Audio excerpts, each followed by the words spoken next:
আচ্ছা, ওই কালকে একটি মেয়ে জয়েন হয়েছিল কোয়েল বলে, কোয়েল নামে। সে কি আজকে আছে? হ্যাঁ আছে। ম্যাম, আছি। হ্যাঁ। আচ্ছা, আমি এই কারণে জিজ্ঞেস করছি যে কালকে তুমি আমাকে একটা প্রশ্ন করেছিলে, লিখে দিয়েছিলে, হ্যাঁ, যেটা এপিস্টেমোলজির জায়গা থেকে, বেদান্তের এপিস্টেমোলজির জায়গা থেকে, যে which of the following is not applicable in the context of inference according to Vedanta. বেদান্তের জন্য ইনফারেন্সের জায়গাটা থেকে কোন বিষয়টাকে আমরা অ্যাকসেপ্ট করতে আমাদের করতে পারি না। হুম, দেখতে পেয়েছো কোয়েশ্চেনটা আগের দিনে দিয়েছিলে যেটা? হ্যাঁ ম্যাম, পেয়েছি। হ্যাঁ, হ্যাঁ, হ্যাঁ। সেখানে দেখো, যেই অপশনগুলো আছে, the notion of concomitance by the perception of two things together when no case of the failure of concomitance is known। হ্যাঁ, আর একটা আছে, কেবল কেবল ব্যতিরেকি ইজ অ্যাকসেপ্টেড। হুম, এই কেবল ব্যতিরেকি এরা অ্যাকসেপ্ট করে না। হ্যাঁ, তো এটাই এই দ্বিতীয়টা উত্তর হবে। আর অন্যয় ব্যক্তি ইজ অ্যাকসেপ্টেড, হ্যাঁ, এটাও সত্যি কথা। এরা অনুমানের ক্ষেত্রে কেবলমাত্র কেবলান্বয়ী অনুমানকেই স্বীকার করে। কেবল ব্যতিরেকি, অন্যয় ব্যতিরেকি এই অনুমানগুলো এরা স্বীকার করবে না। ঠিক আছে? আচ্ছা আচ্ছা ম্যাম, ঠিক আছে।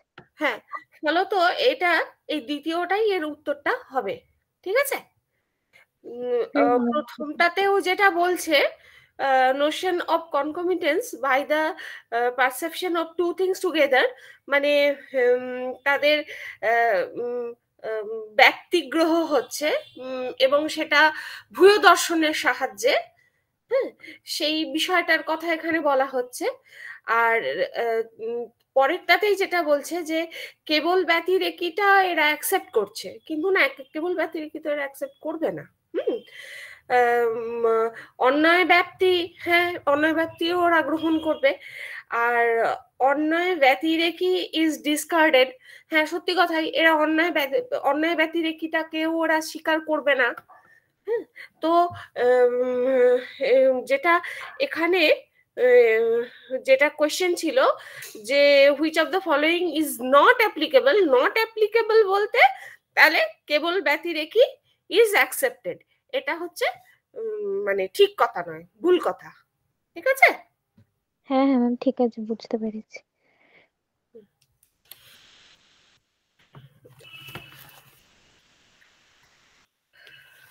বেশ। তো আজকে যে বিষয়টা নিয়ে আলোচনা করতে হবে, ওই এদের ইন্ডিয়ান ফিলোসফির এপিস্টেমোলজির জায়গাটা থেকে, সেখানে প্রামাণ্যের অংশও আলোচনা করতে হবে এবং খ্যাতিবাদের অংশও আলোচনা করতে হবে। তো অবশ্যই অনেক বড় জায়গা। ইউনিভার্সিটিতে তো মনে হয় আছেই, হ্যাঁ, এই জায়গাগুলো। তো তখন তো মোটামুটি বিস্তারিত পড়াই হয়েছে। এখন যেগুলো আমি অত বিস্তারিত ভাবে ভেতরে ঢুকে পড়ানোর আমি সুযোগ পাবো না, কেবল বাইরে থেকে কিছুটা পয়েন্ট গুলো বলে বলে দেব, সেগুলো একটু নিজেদেরকে দেখে নিতে হবে। আর তারপরে যদি কোনো সমস্যা থাকে আমরা চেষ্টা করব সমাধান করতে, তো আলোচনা করতে চেষ্টা করব। তো এই জায়গাগুলো যেই কারণে এই বিষয়গুলো উঠে আসছে, সেইগুলো খানিকটা তর্ক সংগ্রহ পড়তে গিয়েও কিন্তু আমাদেরকে পড়তে হয়েছিল। যখন জ্ঞানের স্বরূপ আলোচনা করা হচ্ছে, তর্ক সংগ্রহে অ্যাকচুয়ালি এই জায়গাগুলো কোথায় আছে আমি একটু বলে দিই। সেখান থেকে পড়লে অনেকটা সহজবোধ্য। আর যদি বিবরণ প্রমেয় সংগ্রহ থেকে পড়া হয় তাহলে সেটা একটু কঠিন হয়ে যায়। তর্ক সংগ্রহে ওই অনুমান খণ্ড শেষ হয়ে গেল, উপমানও শেষ হয়ে গেল, শব্দ যখন শুরু হচ্ছে শব্দ খণ্ডের মধ্যে প্রবাবলি 2-3টে কারিকা পরেই এগুলোর আলোচনা হয়েছে।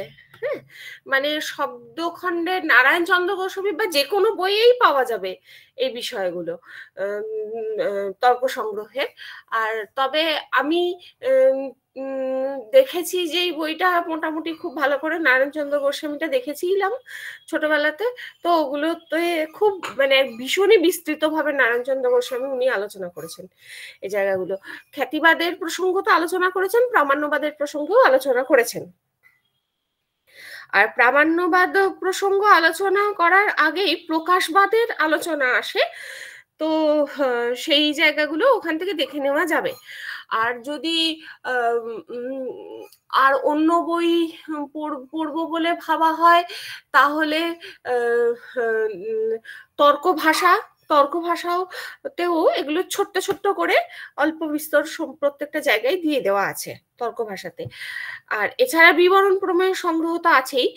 আর একটা বই যেটা আমি একটুখানি ভালোভাবেই পড়ি আর কি, পড়াতে গিয়েও পড়ি, সেটা হচ্ছে যে বেদান্ত দর্শনের যেটা প্রথম খণ্ডে অধ্যাসের আলোচনা করা হচ্ছে। অধ্যাস আলোচনা প্রসঙ্গেই কিন্তু খ্যাতিবাদের আলোচনা আসছে। হ্যাঁ, তো সেই জায়গাটাও একটুখানি দেখে নিলে সুবিধা হবে। আর খ্যাতিবাদের দিগদর্শন মৃদুলা ম্যামের বই যেটা আছে সেটাতে তো প্রত্যেকটা খ্যাতি অল্প বিস্তর সব কটাই আলোচনা রয়েছে। হ্যাঁ, তো এক জায়গায় একসঙ্গে করে পাওয়া যাবে ওই বইটা থেকে।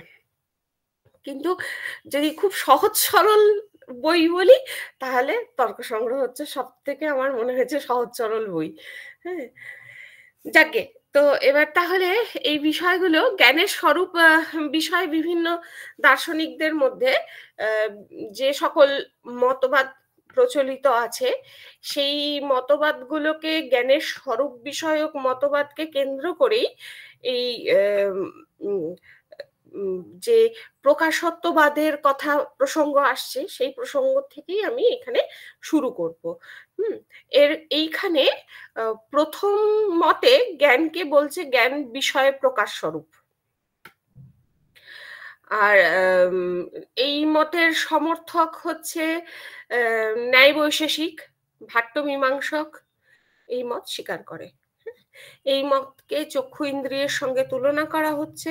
চক্ষু যেমন নিজের নিজের সংশ্লিষ্ট বিষয়কে প্রকাশ করতে সমর্থ হলেও নিজেকে প্রকাশ করতে পারে না, জ্ঞানও সেই রকম বিষয়কে প্রকাশ করতে সমর্থ হলেও নিজেকে প্রকাশ করতে সমর্থ হয় না। জ্ঞানের দ্বারা বিষয়ের সত্য অসত্য সিদ্ধ হয়।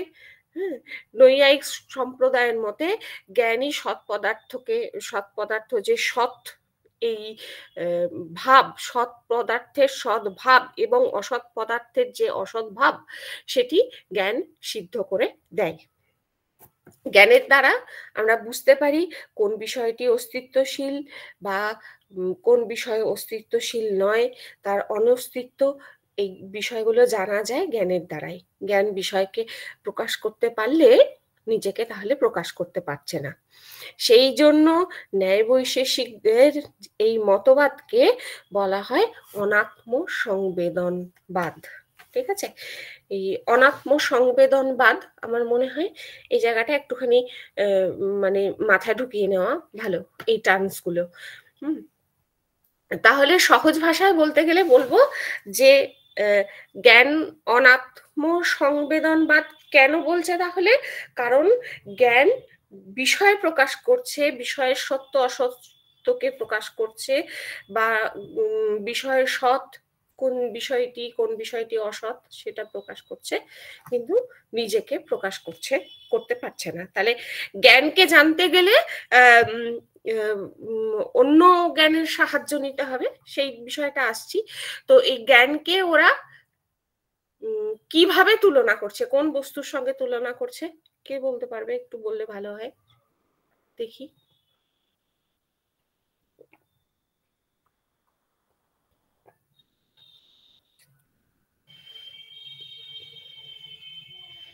আমার কথা কি বোঝা যায়নি? আরেকবার বলবো? হ্যাঁ ম্যাম।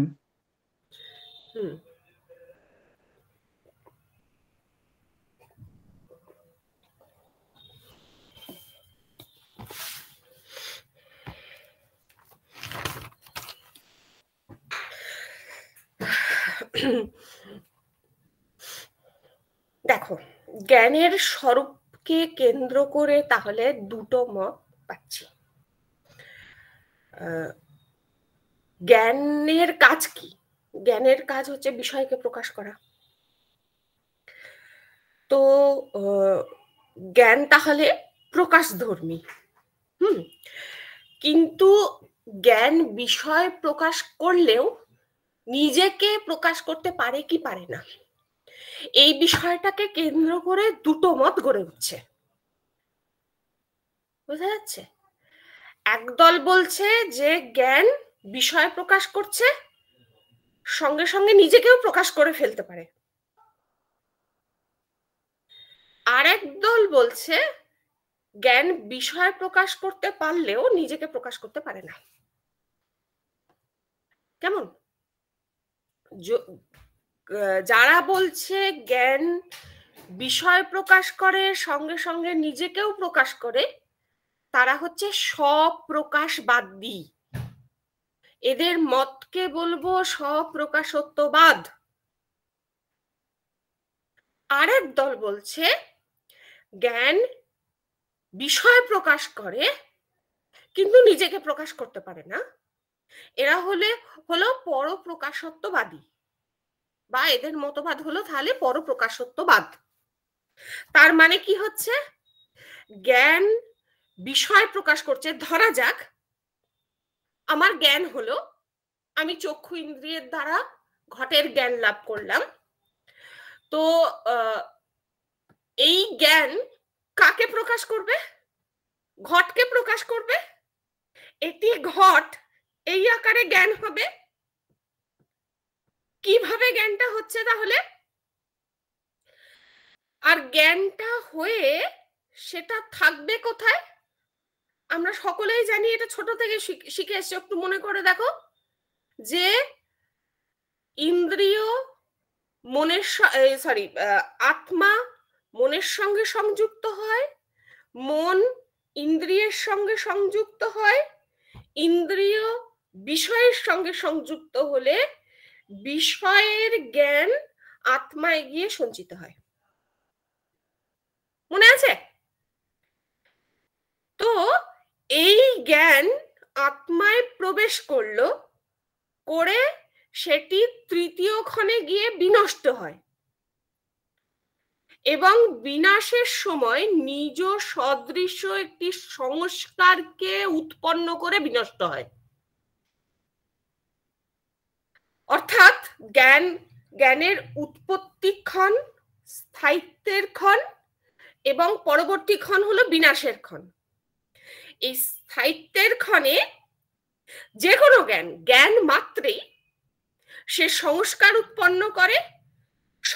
উৎপন্ন করে বিনষ্ট হচ্ছে।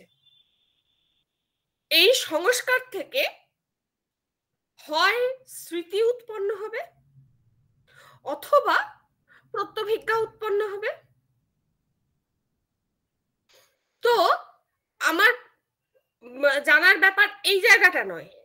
আমার জানার ব্যাপারটা হচ্ছে এই প্রসঙ্গে, আমি যে প্রসঙ্গ আজকে আলোচনা করতে যাচ্ছি সেই জায়গাটাতে, যে জ্ঞান বিষয়কে প্রকাশ করলো। যেমন এই ঘটক জ্ঞান ঘট বিষয়টিকে প্রকাশ করলো, কিন্তু জ্ঞানটা কি নিজেকে প্রকাশ করতে পারলো? এরা বলবে, যারা পরপ্রকাশত্ববাদী তারা বলবে জ্ঞানটি ঘটকে প্রকাশ করেছে, কিন্তু জ্ঞান নিজেকে প্রকাশ করেনি। এই জ্ঞান প্রকাশিত হওয়ার জন্য আরেকটি জ্ঞানের প্রয়োজন হয়, যেটা ন্যায় বৈশেষিক বলবে যে এটি হলো অনুব্যবসায় জ্ঞান। এই অনুব্যবসায় হলো একটি, সেটিও প্রত্যক্ষ, কিন্তু এটি হলো এক প্রকারের মানুষ প্রত্যক্ষ। তাহলে প্রথমে জ্ঞান বিষয় প্রকাশ করলো, সেটা ইন্দ্রিয় প্রত্যক্ষ হতে পারে, অনুমান হতে পারে, যাই হোক, যে কোনো ভাবে জ্ঞান বিষয়কে প্রকাশ করলো, কিন্তু জ্ঞান নিজেকে সেই মুহূর্তে প্রকাশ করছে না, পরবর্তীকালে আরেকটি জ্ঞান উৎপন্ন হচ্ছে, সেই দ্বিতীয় জ্ঞানটি দ্বারাই জ্ঞান নিজেকে প্রকাশ করছে, দ্বিতীয় জ্ঞানটির দ্বারাই জ্ঞান নিজেকে প্রকাশ করছে। বোঝা গেছে? তাহলে প্রথমে জ্ঞানটার আকার কিরকম ছিল? যখন ইন্দ্রিয়ের সঙ্গে বিষয়ের সন্নিকর্ষের ফলে জ্ঞান উৎপন্ন হলো, তখন তার আকার ছিল এটি ঘট, অয়ং ঘট, এই রকম অয়ং ঘট, এই আকারটা ছিল, আকার, জ্ঞানের আকারটা ছিল এরকম। দ্বিতীয় স্টেপে যখন অনুব্যবসায় উৎপন্ন হলো, তখন জ্ঞান নিজেকে প্রকাশ করছে। এই দ্বিতীয় স্টেপে জ্ঞানের আকারটা হবে ঘট অহং জানামি। বোঝা গেছে? এই পরপ্রকাশত্ববাদীরা জ্ঞানকে চক্ষু ইন্দ্রিয়ের সঙ্গে তুলনা করছে। চক্ষু ইন্দ্রিয় যেমন বিষয়কে প্রকাশ করতে পারলেও নিজেকে প্রকাশ করতে পারে না। চোখ দিয়ে আমি যাবৎ কিছু দেখছি, কিন্তু চোখকে কি দেখতে পাই? চক্ষু ইন্দ্রিয়কে কি দেখতে পাই? না। কেন? কারণ ইন্দ্রিয় হলো অতীন্দ্রিয়। কেমন? ইন্দ্রিয়গুলি অতীন্দ্রিয়, কারণ বিভিন্ন রকমারি দ্রব্য পদার্থের সংযোগে ইন্দ্রিয়গুলো তৈরি হয়। যেমন চক্ষু ইন্দ্রিয় তৈরি হচ্ছে দুটি তেজ পদার্থের সংযোগে, সেই রকম কর্ণ ইন্দ্রিয় আকাশ সংযোগে তৈরি হবে।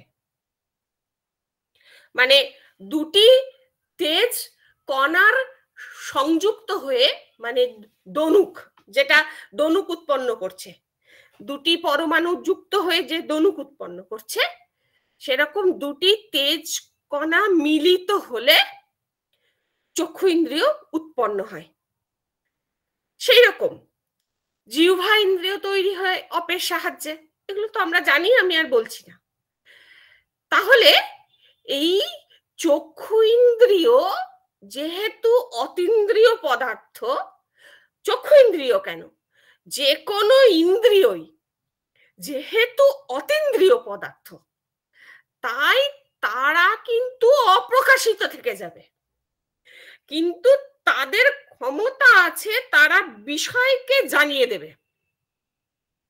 বোঝা গেছে? তাহলে জ্ঞানও ঠিক সেই রকম বিষয় প্রকাশ করে, নিজে অপ্রকাশিত থেকে যায়। জ্ঞানকে কি করে জানবো? জ্ঞানকে জানার জন্য অপর একটি জ্ঞানের প্রয়োজন। এটা কিন্তু সবাই বলবে না, ন্যায় বৈশেষিকরা বলবে। সেই অপর জ্ঞানটি হলো অনুব্যবসায় জ্ঞান। অন্যদিকে ভাট্টমীমাংসকগণ বলে যে হ্যাঁ, জ্ঞান বিষয় প্রকাশ করে, নিজে অপ্রকাশিত থেকে যায়। এই জ্ঞানকে জানার জন্য অপর একটি জ্ঞানের দরকার, কিন্তু সেই অপর জ্ঞানটা কিন্তু অনুমান, অনুব্যবসায় নয়। এইখানে ন্যায় বৈশেষিকদের সঙ্গে ভাট্টমীমাংসকদের পার্থক্যের জায়গা। সেই অনুমানের লিঙ্গ বা হেতুটি কি? জ্ঞাততা। বলে জ্ঞাততা লিঙ্গক অনুমিতির দ্বারাই জ্ঞানের জ্ঞান হয়। তাহলে ন্যায় বৈশেষিক মতে জ্ঞানের জ্ঞান হবে প্রত্যক্ষের দ্বারা, কি প্রত্যক্ষ? মানুষ প্রত্যক্ষ, তার নাম কি? অনুব্যবসায়। আর ভাট্টমীমাংসকের কাছে জ্ঞানের জ্ঞান হবে কিভাবে? অনুমানের দ্বারা। সেখানে লিঙ্গটি কি? জ্ঞাততা লিঙ্গক অনুমান। ঠিক আছে? হ্যাঁ, জ্যোতির্ময়ী সিং কিছু বলছিলে?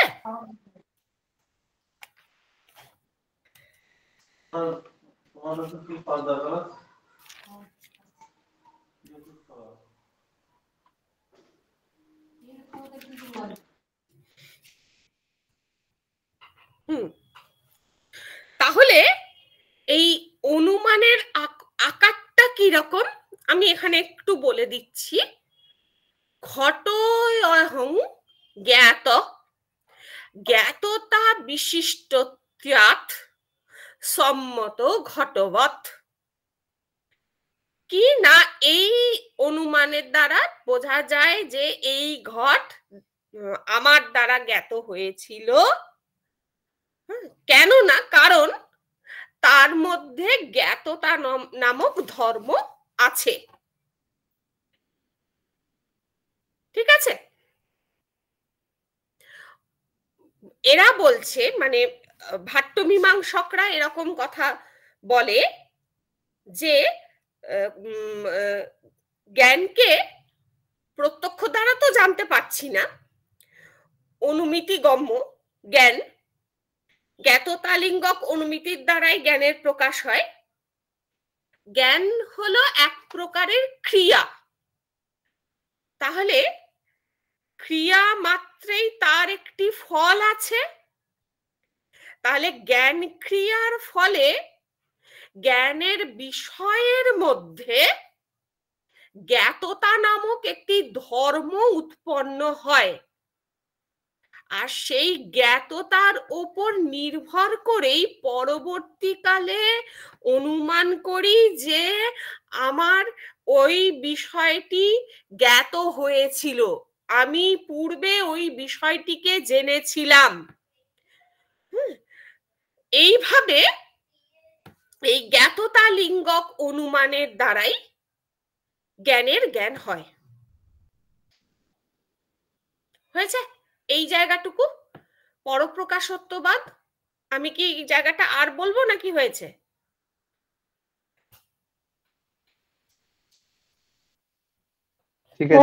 বোঝা গেছে। বেশ, আমি এবার স্বপ্রকাশত্ববাদের দিকে একটু বলি। স্বপ্রকাশত্ববাদীরা যেমন প্রাভাকর, বিজ্ঞানবাদী বৌদ্ধরা, জৈন, অদ্বৈত বেদান্তি, এরা হলো স্বপ্রকাশত্ববাদী।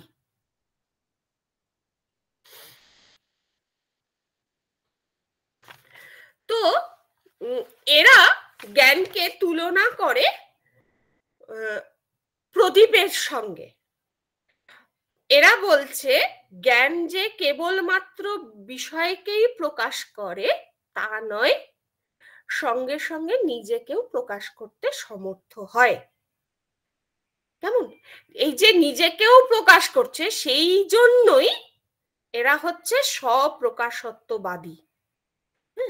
এই মতবাদকে স্বপ্রকাশত্ববাদ বা স্বসংবেদনবাদ বলা হয়। তাহলে এই মতবাদের প্রবক্তাদের মধ্যে কাদেরকে আমরা পেলাম? প্রাভাকর মীমাংসক, কি সমস্ত বেদান্তি সম্প্রদায়, বৌদ্ধ সম্প্রদায়, জৈন সম্প্রদায়। বৌদ্ধদের মধ্যে যোগাচার বৌদ্ধরা। কেমন?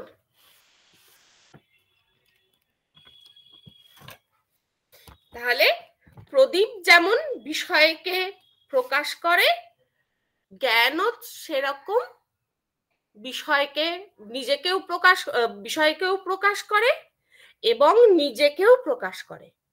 তার জন্য জ্ঞানান্তরের আবশ্যকতা নেই। জ্ঞানকে জানার জন্য জ্ঞানান্তরের আবশ্যকতা নেই।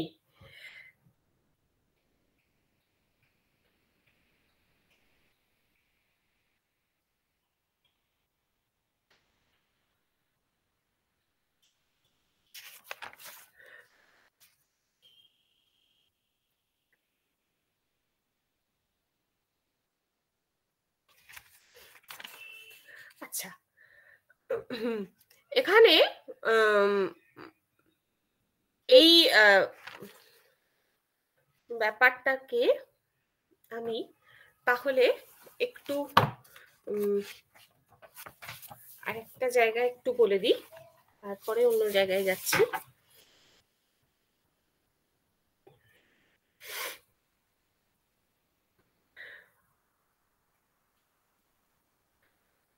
তাহলে ন্যায় বৈশেষিকদের সঙ্গে মীমাংসকদের মতের মিল কোথায়? উভয়েই বলবে যে জ্ঞান আত্মাতে আশ্রিত একটি পদার্থ, মনঃসংযোগাদি কারণের দ্বারাই আত্মাতে জ্ঞান উৎপন্ন হয়। মনঃসংযোগাদি মানে আমি বললাম না যে আত্মার সঙ্গে মন সংযুক্ত হয়, মনের সঙ্গে ইন্দ্রিয় সংযুক্ত হয়, ইন্দ্রিয়ের সঙ্গে বিষয় সংযুক্ত হলে বিষয়ের জ্ঞান উৎপন্ন হয়, সেই জ্ঞান আত্মায় প্রবেশ করে। তাহলে মনঃসংযোগাদি কারণ থেকেই আত্মাতে জ্ঞান উৎপন্ন হচ্ছে। এই বিষয়েও এদের মধ্যে মতৈক্য বিদ্যমান। আচ্ছা, জ্ঞান বিষয়কে প্রকাশ করতে পারে, এটাও সবাই মানবে। তাহলে সমস্যাটা কোথায়? তাহলে জ্ঞান নিজেকে বিষয়কে প্রকাশ করছে, কিন্তু নিজেকে প্রকাশ করছে কি করছে না, এই বিষয়টাকে কেন্দ্র করেই এদের মধ্যে সমস্যা উত্থাপিত হয়। তো এখন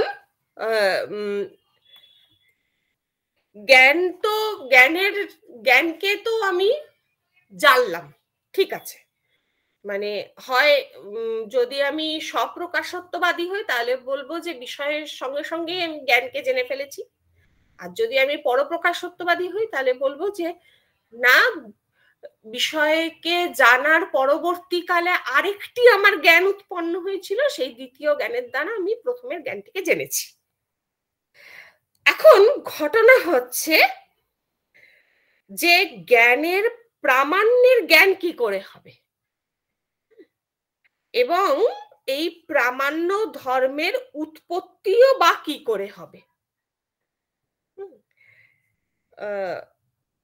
আমি এখানে একটা বিষয়কে এই আলোচনা থেকে একটু সরিয়ে রাখতে চাইছি, সেটা হলো নির্বিকল্পক প্রত্যক্ষ। নির্বিকল্পক প্রত্যক্ষ জ্ঞান কোনো গুণজন্যও হতে পারে না বা দোষের জন্যও নয়, তাই তাকে প্রমা বা অপ্রমা কোনোটাই বলবো না।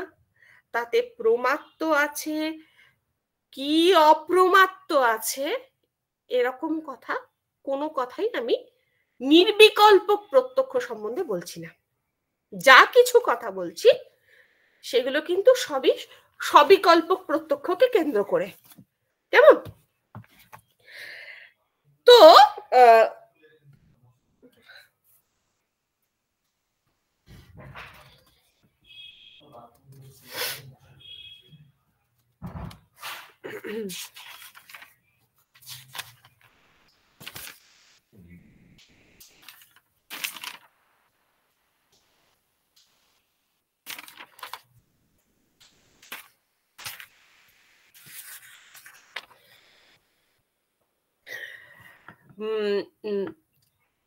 আমরা জানি, ভারতীয় দর্শনে পড়তে গিয়ে পড়ে এসেছি যে যখন কোনো বিষয়ের জ্ঞান উৎপন্ন হয়, সেই জ্ঞান যদি যথার্থ জ্ঞান হয় তাহলে সেই জ্ঞানটাকে বলবো প্রমাদ জ্ঞান।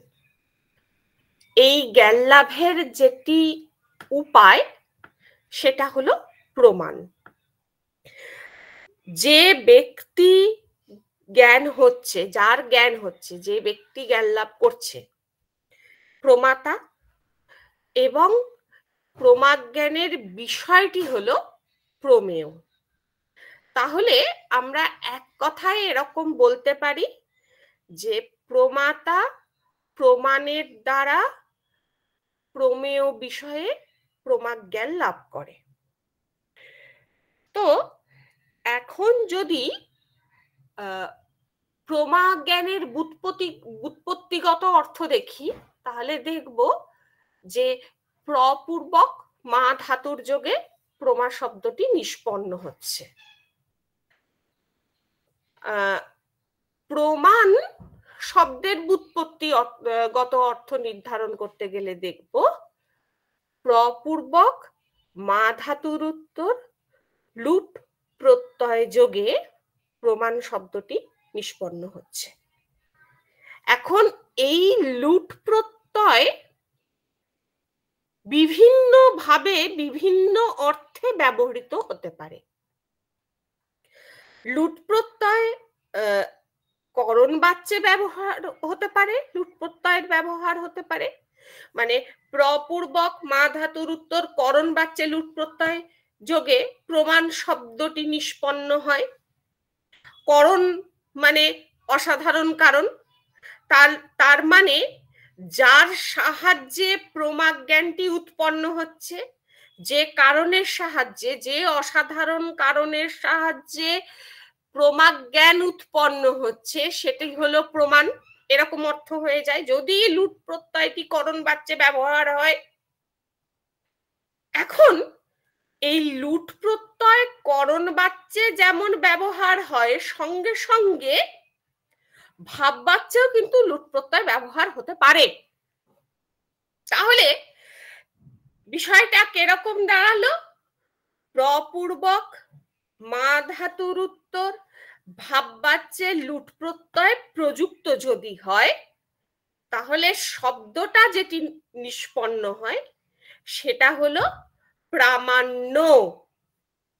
কারণ প্র মানে জানি আমরা প্রকৃষ্ট, মা মানে জ্ঞান বা জানা, অর্থাৎ তাহলে প্রমাণ হচ্ছে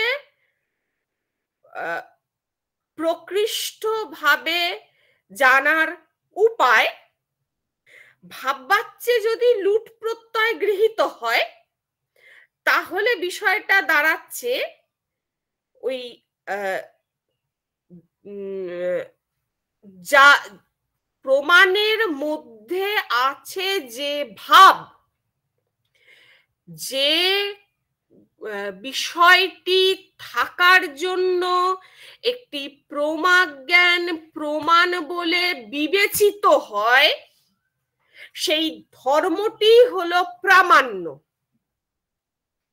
তাহলে প্রামাণ্য হচ্ছে প্রমাক জ্ঞানের ধর্ম, যেই ধর্মটি থাকার জন্য জ্ঞানটিকে আমি প্রমা বলতে পারছি। কেমন? তাহলে যখন লুট প্রত্যয় করণ বাচ্যে প্রযুক্ত হয় তখন সমগ্র প্রমাণ শব্দটির অর্থ হলো প্রমাক জ্ঞানের করণ। এই তস্য ভাব অর্থে যে প্রত্যয় প্রযুক্ত হচ্ছে তার অর্থই হবে প্রমাত্ম বা প্রমাণত্ব, প্রামাণ্য, এরকম। কেমন? অ্যাকচুয়ালি এই লুট প্রত্যয় নানাভাবেই প্রযুক্ত হতে পারে, যেমন তয়ে বয়ে তল যথ নানাভাবেই প্রযুক্ত হতে পারে, কিন্তু যখন ভাব বাচ্যে প্রযুক্ত হবে তখনই সেটা প্রামাণ্য এই অর্থটি নেওয়া হবে। কেমন?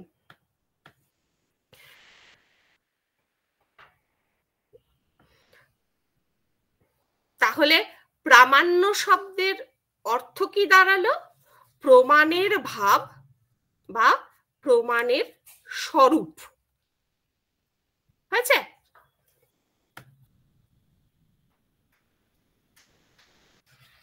তো এই বিষয়টাকে, এই প্রামাণ্য সংক্রান্ত আলোচনাকে দুটো ভাবে আলোচনা করা যেতে পারে। এক, প্রামাণ্যের উৎপত্তি পক্ষের আলোচনা। দুই হলো প্রামাণ্যের গোপ্তি পক্ষের আলোচনা। অর্থাৎ উৎপত্তি পক্ষের আলোচনা মানে প্রামাণ্য ধর্মটি কিভাবে উৎপন্ন হচ্ছে, অধিকাংশ ভারতীয় দার্শনিক সম্প্রদায়ের মতে প্রামাণ্য ধর্মটির উৎপত্তি হয় না, কোনো জ্ঞান প্রমাত্ত বিশিষ্ট রূপেই উৎপন্ন হয়। অপর, আর এটা ম্যাক্সিমাম ইন্ডিয়ান ফিলোসফাররাই মনে করে যে প্রামাণ্য ধর্ম পৃথকভাবে যে উৎপন্ন হচ্ছে তা হয় না, জ্ঞান প্রমাত্ত বিশিষ্ট রূপেই উৎপন্ন হয়। অপর পক্ষে অন্যান্য যারা এই মতের বিরোধিতা করছে তাদের মতে জ্ঞান ওই ধর্ম বিশিষ্ট রূপে উৎপন্ন হয় না, পরবর্তীকালে কোনো কারণের দ্বারা জ্ঞানে ওই ধর্মটি সংযুক্ত হয়। যারা প্রমাত্ত ধর্মটির উৎপত্তি স্বীকার করে না তাদের পক্ষে তাহলে প্রথম প্রশ্নটি অন্য আরেকটা প্রশ্ন পর্যবসিত হয়, কারণ তারা প্রথম যে প্রশ্নের আলোচনা করেন তা এইরূপ: কোন জ্ঞান কি কি কারণবশত প্রমারূপে উৎপন্ন হয়। ওরা বলছে যে কোন জ্ঞান প্রমারূপে আলাদা করে কোন ধর্ম সংযুক্ত হয়ে প্রমারূপে যে উৎপত্তি হয় জ্ঞানের তা নয়, প্রামাণ্য ধর্মটির উৎপত্তি হয় না, একটি জ্ঞান প্রমাত্ত বিশিষ্ট রূপেই জ্ঞানেই প্রমাত্ত ধর্মটা থেকে যায়।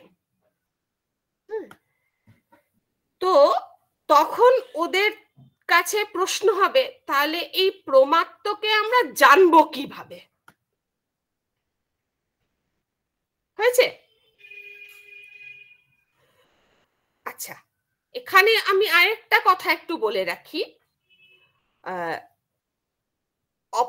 অন্যদিকে অন্যান্য জ্ঞান যেগুলো প্রমা নয়, অপ্রমা, সেগুলি বা কি রূপে উৎপন্ন হয় এই প্রশ্নটা কিন্তু উঠে আসে। এই জ্ঞানগুলি প্রমা রূপে তো উৎপন্ন হয় না, যেগুলি অপ্রমা। এই সংক্রান্ত যাবতীয় আলোচনাকেই প্রামাণ্যবাদের উৎপত্তি পক্ষের আলোচনা বলা হয়। এবং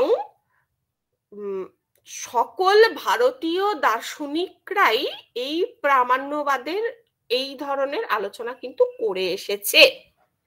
তাহলে গোটা বিষয়টা কি দাঁড়ালো? যে একদল বলছে একটি জ্ঞানের প্রমাত্ত ধর্ম, জ্ঞানের সঙ্গে সঙ্গেই প্রমাত্ত ধর্মটি যুক্ত হয়েই জ্ঞানটি উৎপন্ন হয়, প্রমাত্ত ধর্ম পৃথক করে যে উৎপন্ন হয় এমন নয়। হলো, তখন তাদের কাছে প্রশ্ন দেখা দিল, একটি জ্ঞান যদি প্রমাত্ত ধর্ম যুক্ত করে উৎপন্ন হয় তাহলে সেখানে অপ্রমাত্তের উৎপত্তি কি করে হবে? একটা জ্ঞান যে অপ্রমা, সেই জ্ঞানের অপ্রমাত্ত কি করে উৎপন্ন হবে? এই প্রশ্নটা তখন তাদের কাছে দেখা দিচ্ছে। এবং সেই জ্ঞান যে প্রমা বা অপ্রমা তাকে আমরা জানবই বা কি করে? এটা হচ্ছে আরেকটা প্রশ্ন। যে যখন বিষয়টা আলোচনা হচ্ছে এই রেসপেক্টে যে একটি জ্ঞান প্রমা ধর্ম যুক্ত করে উৎপন্ন হচ্ছে কি হচ্ছে না, অপ্রমা ধর্ম যুক্ত করে উৎপন্ন হচ্ছে কি হচ্ছে না, এই সমস্ত আলোচনাগুলো হচ্ছে প্রামাণ্যবাদের উৎপত্তি পক্ষের আলোচনা। আর প্রামাণ্যবাদের দ্বিতীয় একটি প্রশ্ন, যেটি সকল ভারতীয় দর্শনে আলোচনা করা হয়েছে, সেটা হলো প্রমাজ্ঞানে যে প্রামাণ্য ধর্মটি থাকে সেই ধর্মের অবধারণ কিভাবে হয়? আমাদের জ্ঞান কিভাবে হবে যে এটি প্রমা কি প্রমা নয়? এই এই প্রশ্ন, এই সংক্রান্ত প্রশ্ন, সেটা হলো প্রামাণ্যবাদের গোপ্তিপক্ষের আলোচনা। ঠিক আছে, বোঝা গেছে দুটো আলোচনা। তো উৎপত্তি পক্ষের আলোচনা করতে গিয়ে শতপ্রামাণ্যবাদীরা কি বলছে? বলছে যে জ্ঞানজনক সামগ্রীর দ্বারাই জ্ঞানগত প্রামাণ্য উৎপন্ন হয় বা প্রামাণ্যের উৎপত্তি হয়। হ্যাঁ, তার মধ্যে কারা কারা পড়ছে? মীমাংসা, সাংখ্য, বেদান্ত, এরা। ঠিক আছে, এরা তাহলে কি বলল? যে সামগ্রীর দ্বারা একটি জ্ঞান উৎপন্ন হবে, সেই সামগ্রীর দ্বারাই জ্ঞানগত প্রামাণ্য উৎপন্ন হয়ে যাবে। অন্যদিকে যারা পরত প্রামাণ্যবাদী, তারা বলবে যে জ্ঞানগত সামগ্রীর দ্বারা জ্ঞানে প্রামাণ্য ধর্ম উৎপন্ন হবে এমন নয়, তদ অতিরিক্ত একটি সামগ্রীর প্রয়োজন জ্ঞানের প্রামাণ্যের উৎপত্তি হওয়ার জন্য। সেই অতিরিক্ত সামগ্রীটি কি? জ্ঞানের কারণগত গুণ। জ্ঞানের মধ্যে যে গুণ থাকে সেই গুণ। যেমন ন্যায় বৈশেষিক, বৌদ্ধ, এরা একথা বলবে। আর গোপ্তিপক্ষের আলোচনা যদি দেখি, কিভাবে প্রামাণ্যকে জানা যাবে এই বিষয়টাকে যদি দেখি, তাহলে কি বলবো? শতপ্রামাণ্যবাদীরা কি বলবে? যে সব কারণের দ্বারা জ্ঞানকে জানা যায়, সেই সব কারণের দ্বারাই জ্ঞানের প্রামাণ্যকেও জানা যায়। ঠিক আছে, জ্ঞানকে জানতে গেলে যে কারণগুলি প্রয়োজন, জ্ঞানের প্রামাণ্যকে জানতে গেলেও সেই কারণের দ্বারাই প্রামাণ্যকে জানবো, এটা শতপ্রামাণ্যবাদীরা বলছে। আর পরত প্রামাণ্যবাদীরা কি বলবে? না, এভাবে যে কারণের দ্বারা জ্ঞানকে জানা যায়, সেই কারণের দ্বারা যে জ্ঞানগত প্রামাণ্যকে জানবো তা নয়। তাহলে জ্ঞানগত, যেমন ধরা যাক, জ্ঞানকে জানা যায় অনুব্যবসায়ের দ্বারা, প্রমাত্মকে জানবো অনুমানের দ্বারা। বোঝা গেছে? আমি কি আবার একবার এই গোটা বিষয়টাকে সাম আপ করে দেবো, নাকি দরকার নেই, পরের জায়গায় যাব?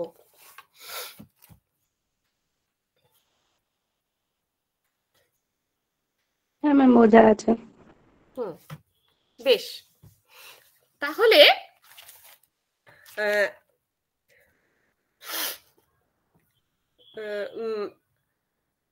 প্রকাশত্ববাদ এবং প্রামাণ্যবাদ, এই দুটো বিষয় নিয়ে কি কি মত আমরা পেলাম? একদল যারা প্রামাণ্যবাদ সে বিষয়েও শত এবং প্রকাশত্ববাদ সে বিষয়েও শত। আমার মনে হয় এই জায়গাটা একটুখানি লিখে নিতে পারলে ভালো হতো। তোমরা যদি লিখে নাও, আপনারা যদি লিখে নেন তাহলে ভালো হয়। অর্থাৎ আমি এটা বলতে চাইছি যে একটা হচ্ছে একটা কলাম প্রামাণ্যবাদ, আর একটা কলাম প্রকাশত্ববাদ। প্রামাণ্যবাদ প্রকাশত্ববাদ মিলে কি ঘটনাটা দাঁড়াচ্ছে? দুটোই শত। প্রামাণ্যবাদ শত, প্রকাশত্ববাদ শত। প্রামাণ্যবাদ পরত, প্রকাশত্ববাদ শত। প্রামাণ্যবাদ শত, প্রকাশত্ববাদ পরত। আর প্রামাণ্য এবং প্রকাশত্ব দুটোই পরত। এতগুলো পক্ষ হতে পারে। কারা বলবে প্রামাণ্যও শত, প্রকাশত্বও শত? এ কথা কারা বলবে? প্রাভাকর সম্প্রদায়, সাংখ্য, যোগ, বেদান্তি, এরা প্রামাণ্যকেও সত বলবে এবং জ্ঞানের প্রকাশ সে বিষয়েও সতই সে প্রকাশিত হয় এ কথা তারা বলবে। অন্যদিকে প্রামাণ্যের উৎপত্তি হচ্ছে পরত, প্রকাশ হচ্ছে সত, এ কথা বলবে বৌদ্ধরা। আর প্রামাণ্য সত প্রকাশ পরত এরা বলবে ভাট্ট মীমাংসক আর মিশ্র মীমাংসক। এখানে ভাট্ট মীমাংসক ওটা কি বলেন? প্রামাণ্য সত আর প্রকাশটা তার পরত, মানে মোটামুটি এই টিটি, টিএফ, এফটি, এফএফ যেমন করি, এখানেও প্রামাণ্যবাদ আর প্রকাশবাদ বিষয়ে শত পরত মিলিয়ে মিশিয়ে ওই রকম টিএফ টিএফ করে ফেলো, মানে শত শত পরত শত, শত পরত পরত পরত।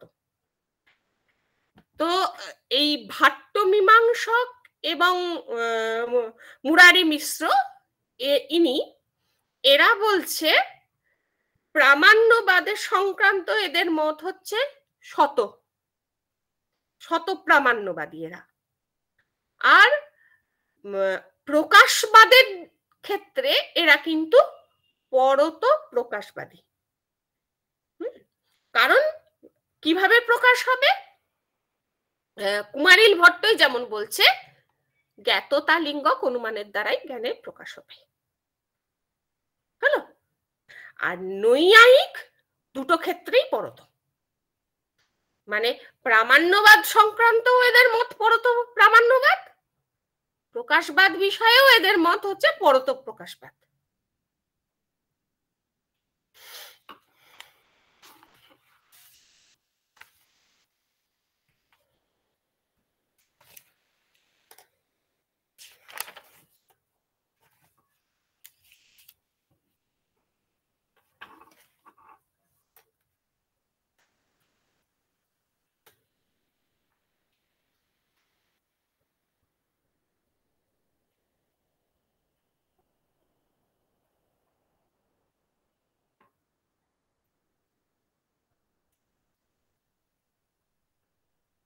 আচ্ছা, এখন অপ্রামাণ্যের ব্যাপারটা একটু দেখি। প্রামাণ্য সংক্রান্ত মত সেটা শত হলেও বা পরত হলেও তারা সেই সম্প্রদায় যে অপ্রামাণ্য সম্পর্কেও শত মতই প্রকাশ করবে বা পরতবাদ প্রকাশ করবে, এটা কিন্তু সব ক্ষেত্রে হয় না। যেমন মীমাংসক সম্প্রদায়ের মতেই অপ্রমা পরত অপ্রমা রূপে উৎপন্ন হয় এবং পরতই অপ্রমা রূপে তাকে জানা যায়, তার সম্পর্কে অবগত হওয়া যায়। মানে পরত প্রমার গোপ্তি বিষয়ে, অপ্রমার গোপ্তি বিষয়ে এদের মত হচ্ছে পরত। কেমন? তাহলে মীমাংসক হচ্ছে শত প্রামাণ্যবাদী কিন্তু পরত অপ্রামাণ্যবাদী। সাংখ্য সম্প্রদায় বলছে প্রামাণ্য এবং অপ্রামাণ্য উভয় ধর্মই শতই উৎপন্ন হয় আর শতই এদের জানা যায়। বৌদ্ধ সম্প্রদায়ের কথা যদি ভাবি তাহলে দেখব যে এরা সবিকল্প জ্ঞান, তাকে শত অপ্রমাণ বলবে। তাহলে অপ্রমাণের শতস্থ এরা স্বীকার করে, প্রামাণ্যের পরতস্থ এরা স্বীকার করবে। সবিকল্প জ্ঞান, ডিটারমিনেট কগনিশন, এটা কিন্তু সতই অপ্রমাণ বৌদ্ধদের কাছে। তাহলে বৌদ্ধদের কাছে অ্যাকচুয়াল প্রমাণ কোনটা? নির্বিকল্প প্রত্যক্ষ। কিন্তু তবু আমরা সবিকল্প প্রত্যক্ষকেও আমরা বৌদ্ধরা মানে যদি আমরা বৌদ্ধ হই আর কি, তাহলে নির্বিকল্প প্রত্যক্ষের সঙ্গে সবিকল্প প্রত্যক্ষকেও স্বীকার করি, কারণ এর দ্বারা বস্তু প্রাপ্তি সম্ভব বলে। কেননা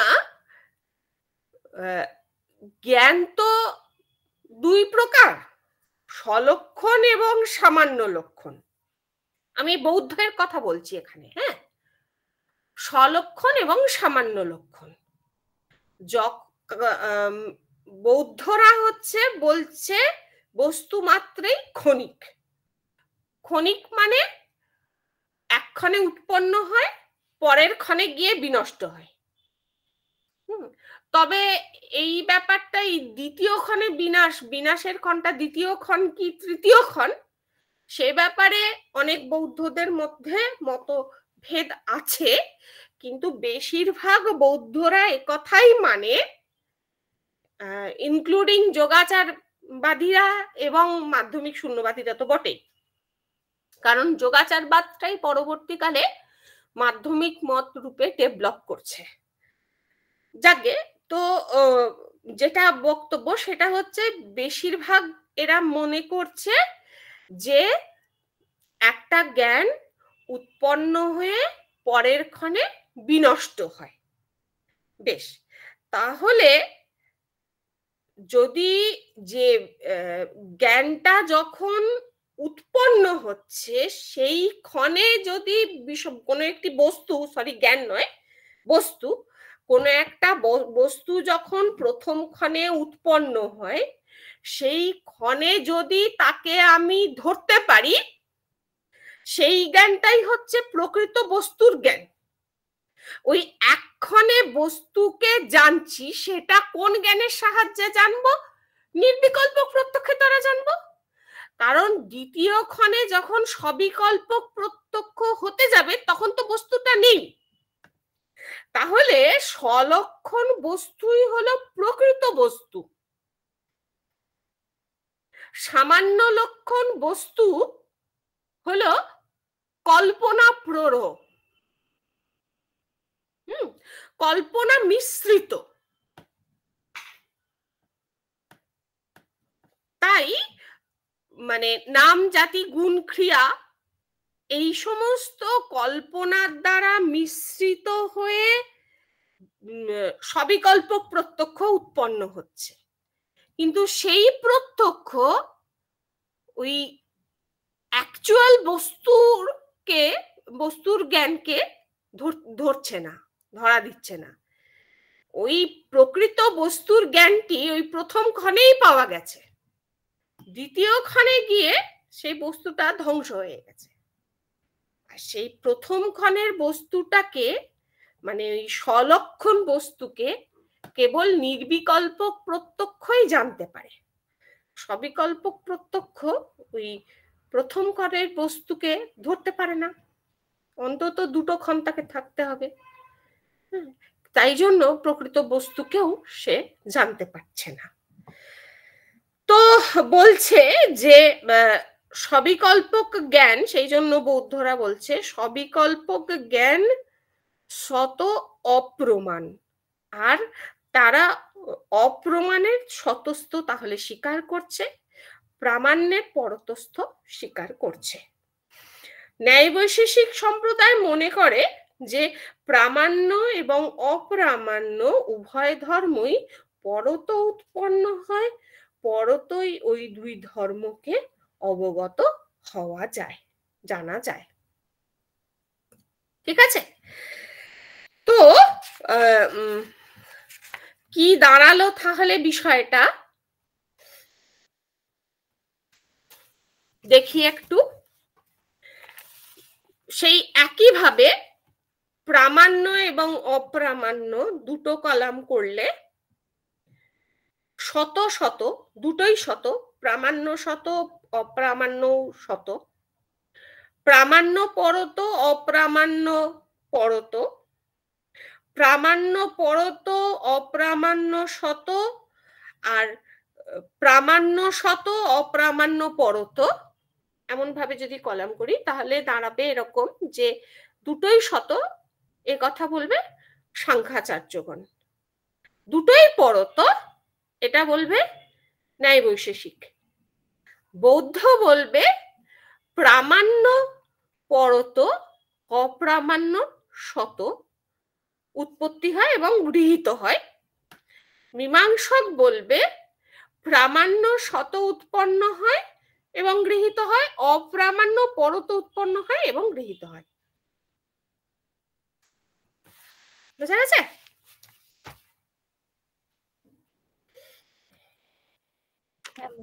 হ্যাঁ ম্যাম।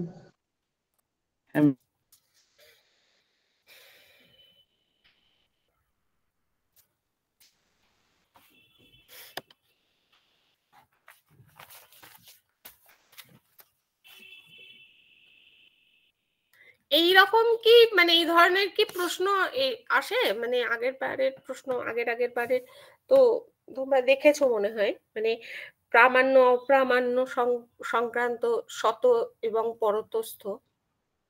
হ্যাঁ ম্যাম, প্রত্যেকবারই আসে একটা করে, একটা দুটো। হ্যাঁ, তাহলে আশা করি সেই প্রশ্নগুলোর উত্তর পাওয়া গেছে নাকি?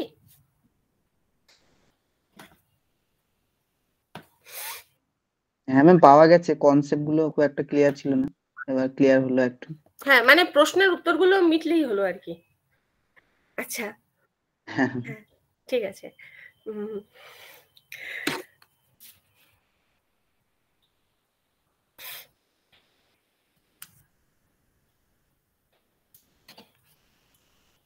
আচ্ছা, এখন প্রশ্ন হচ্ছে যে প্রমাণকে কখন অর্থবৎ বলবো,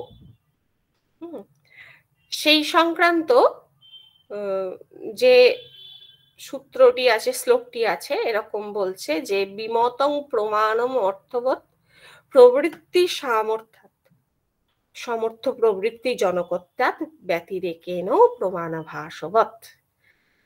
অর্থাৎ ন্যায়মতে যে সামগ্রীর দ্বারা জ্ঞানের প্রকাশ হয় সেই অনুব্যবসায় রূপ মানস প্রত্যক্ষের দ্বারাই জ্ঞানগত প্রমাত্ম বা প্রামাণ্যের প্রকাশ হয় না।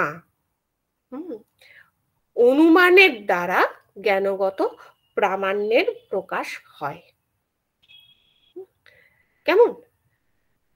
তাহলে একটি জ্ঞানকে জানবো অনুব্যবসায়ের দ্বারা, ন্যায়ের দৃষ্টিতে বলছি, একটা জ্ঞানকে জানবো অনুব্যবসায়ের দ্বারা, কিন্তু জ্ঞানে প্রামাণ্য আছে কি নেই সেটা কিন্তু অনুব্যবসায়ের দ্বারা জানবো না।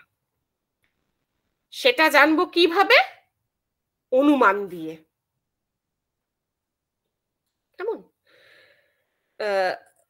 আদিভাষ্যে, মানে ন্যায় দর্শন ভাষ্যের যেটা আদিভাষ্য, ন্যায়সূত্র ফণিভূষণ তর্কবাগীশের বইটা দেখলেও বোঝা যাবে যে ওই প্রথম যে সূত্রটি প্রকাশ করা হচ্ছে, হ্যাঁ, তার পূর্বে মানে এক এই সূত্রের আগেই যে ভাষ্য রচনা রয়েছে, সেই আদিভাষ্যে এরকম বলা হচ্ছে যে প্রমাণত অর্থ প্রতিপত্ত প্রবৃত্তি সামর্থ্যাৎ অর্থবৎ প্রমাণম। অর্থাৎ এখানে ঘটনা যেটা সেটা হচ্ছে যে গৌতমের ন্যায়সূত্র রচনা হওয়ার পরে শূন্যবাদী নাগার্জুন তিনি গৌতমের মতের খণ্ডন করছেন। তারপরে সেই খণ্ডনের আবার উত্তর দিতে প্রবৃত্ত হচ্ছেন বাৎসায়ন। খণ্ডনটা এই সংক্রান্ত ছিল, তারা বলতে চাইছে যে প্রমাণের দ্বারা বিষয়ের জ্ঞান হয় না, তাই প্রমাণের প্রামাণ্য গ্রহণ করা যায় না, এটা বলতে চাইছে বৌদ্ধরা। তার উত্তর দিতে গিয়ে, এই নাগার্জুনের মতের উত্তর দিতে গিয়ে বাৎসায়ন তিনি আদিভাষ্য রচনা করছেন। সেখানে এই শ্লোকটি, এই ভাষ্য গ্রন্থটি মানে ভাষ্যের উক্তিটি উনি বলছেন কি না, প্রমাণত অর্থ প্রতিপত্ত প্রবৃত্তি সামর্থ্যাৎ অর্থবৎ প্রমাণম, অর্থাৎ প্রমাণের থেকে অর্থের জ্ঞান হলে প্রবৃত্তি সামর্থ্য বশত, প্রবৃত্তি সামর্থ্য মানে সফল প্রবৃত্তি জনকত্ব হেতুর দ্বারাই প্রমাণ যে অর্থবান ছিল তা বুঝতে পারা যাবে। কেমন? তাহলে এখানে প্রমাণ হলো পক্ষ, সাধ্য হলো অর্থবত্ত, আর হেতু হচ্ছে প্রবৃত্তি সামর্থ্য। দৃষ্টান্ত কি দিচ্ছে? প্রমাণাভাস। যেমন ধরা যাক মরীচিকায় জলভ্রম, এটা হচ্ছে একটি প্রমাণাভাস স্থল। ব্যাটির এক দৃষ্টান্ত দেওয়া হচ্ছে। তাহলে দেখো, নিশ্চিত সাধ্যবান সপক্ষ আমরা জানি, মানে অন্যয় দৃষ্টান্ত হলো সপক্ষ, সপক্ষ স্থল, আর ব্যতিরেক দৃষ্টান্ত দিলে সেটা বিপক্ষ স্থল হয়ে যায়। বিপক্ষ কোনটাকে বলছি? নিশ্চিত সাধ্যাভাববান বিপক্ষ, যেখানে নিশ্চিতভাবে সাধ্যের অভাব থাকে, সেখানে নিশ্চিতভাবে হেতুর অভাব থাকলে সেটা হবে ব্যতিরেক দৃষ্টান্ত, আর অন্যদিকে যেখানে হেতু আছে সেখানেই সাধ্য আছে এটা বললে সেটা অন্যয় দৃষ্টান্ত হবে। এবার বিমত অর্থাৎ বিপ্রতিপন্ন মানে পক্ষের মধ্যে সাধ্যের অস্তিত্ব যদি সন্দিগ্ধ হয়, সেই সন্দিগ্ধ সাধ্যবান যে বিষয় সেটি হবে পক্ষ। সাধনীয়, সাধ্য কোনটাকে বলবো? সাধনীয় ধর্মই হচ্ছে সাধ্য। অনুমানের দ্বারা যে ধর্মকে পক্ষে সাধন করতে চাইছি তাকেই সাধ্য বলবো। ঠিক আছে? মানে পক্ষ সাধ্য হেতু কাকে বলে, অন্যয় দৃষ্টান্ত কাকে বলে, ব্যতিরেক দৃষ্টান্ত কাকে বলে, সেই বিষয়গুলো, মানে ব্যতিরেক কাকে বলে, এই বিষয়গুলো এখানে বললাম। এরপর বলছি এই অর্থ বলতে প্রমাণত অর্থ প্রতিপত্ত প্রবৃত্তি সামর্থ্যাৎ, অর্থ বলতে কি বুঝবো? অর্থ, এই পদটার উত্তর নিত্যযোগে বতু প্রত্যয় এখানে হয়েছে। অর্থবৎ প্রবৃত্তি সামর্থ্যাৎ অর্থবৎ। কোন প্রমাণের সঙ্গে যদি অর্থের নিত্য যোগ থাকে তাহলেও বলা যাবে যে সেই প্রমাণের অর্থবত্ত ধর্মটি আছে। মানে প্রমাণ রূপে অভিমত পদার্থের সঙ্গে অর্থের নিয়ত সম্বন্ধ থাকলে বলা যায় প্রমাণে অর্থবত্ত আছে। নিয়ত সম্বন্ধ মানে অব্যভিচারী সম্বন্ধ, অর্থাৎ যেখানে যেখানে প্রমাণ রূপে অভিমত পদার্থটি থাকবে সেখানে সেখানে অর্থবত্ত থাকবে। অর্থাৎ প্রমাণ যে রূপে যে দেশে যে কালে অবস্থিত হয়ে বিষয়কে প্রকাশ করে সেই দেশে সেই কালে বিষয় যদি থাকে তবেই প্রমাণের সঙ্গে অর্থের নিয়ত সম্বন্ধ আছে বলা যাবে। তাহলে অর্থবত্ত বিষয়টা অর্থ অব্যভিচারিত্ব এভাবেও প্রকাশ করা যায়। তাহলে প্রমা জ্ঞানের সঙ্গে অর্থের এক প্রকার অব্যভিচারী সম্বন্ধ রয়েছে, এটাই হচ্ছে প্রমাণের প্রমাত্ব। কেমন? তো এখানে ভাষ্যে প্রবৃত্তি সামর্থ্যকে হেতুরূপে প্রয়োগ করা হয়েছে। প্রবৃত্তি সামর্থ্যাৎ এই পদের অর্থ হচ্ছে কি তাহলে? প্রবৃত্তি জনন যোগ্যত্যাৎ, অর্থাৎ প্রবৃত্তি জনন সামর্থ্য রূপে হেতু অর্থের ব্যভিচারী, কারণ অপ্রমারও প্রবৃত্তি সামর্থ্য বা প্রবৃত্তি জনন যোগ্যত্ব থাকে। ফলে অপ্রমায় যেখানে যেখানে প্রবৃত্তি সামর্থ্য সেখানে সেখানে অর্থবত্ত এই হেতু থাকলে সেটা ব্যভিচারী হয়ে যাবে। তাহলে আসলে হেতুটি কি? হেতুটা হলো প্রবৃত্তি সামর্থ্য বা প্রবৃত্তি জনন যোগ্যতাকে যদি প্রমাণের প্রামাণ্য সাধক অনুমানের হেতু রূপে গ্রহণ করা হয় তাহলে উক্ত হেতু যে সাধ্য ব্যভিচারী হবে সেটা দেখা যাচ্ছে। এইরূপ ব্যভিচার দোষ পরিহারের জন্যই ন্যায় ভাষ্যকার এবং তাৎপর্য টিকাকার প্রভৃতি গ্রন্থের রচয়িতাগণ বলেছেন যে সমর্থ প্রবৃত্তি জনকত্ব বা সফল প্রবৃত্তি জনকত্ব উক্ত অনুমানের হেতু।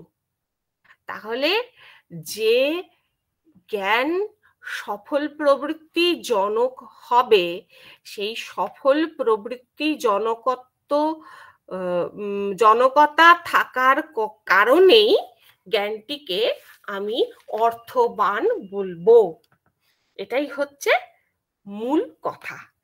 প্রমাণটি অর্থবান হবে, প্রমাণটি অর্থের প্রতিপত্তি উৎপন্ন করতে পারে, তার কারণ হলো এর মধ্যে প্রবৃত্তি সামর্থ্য রয়েছে।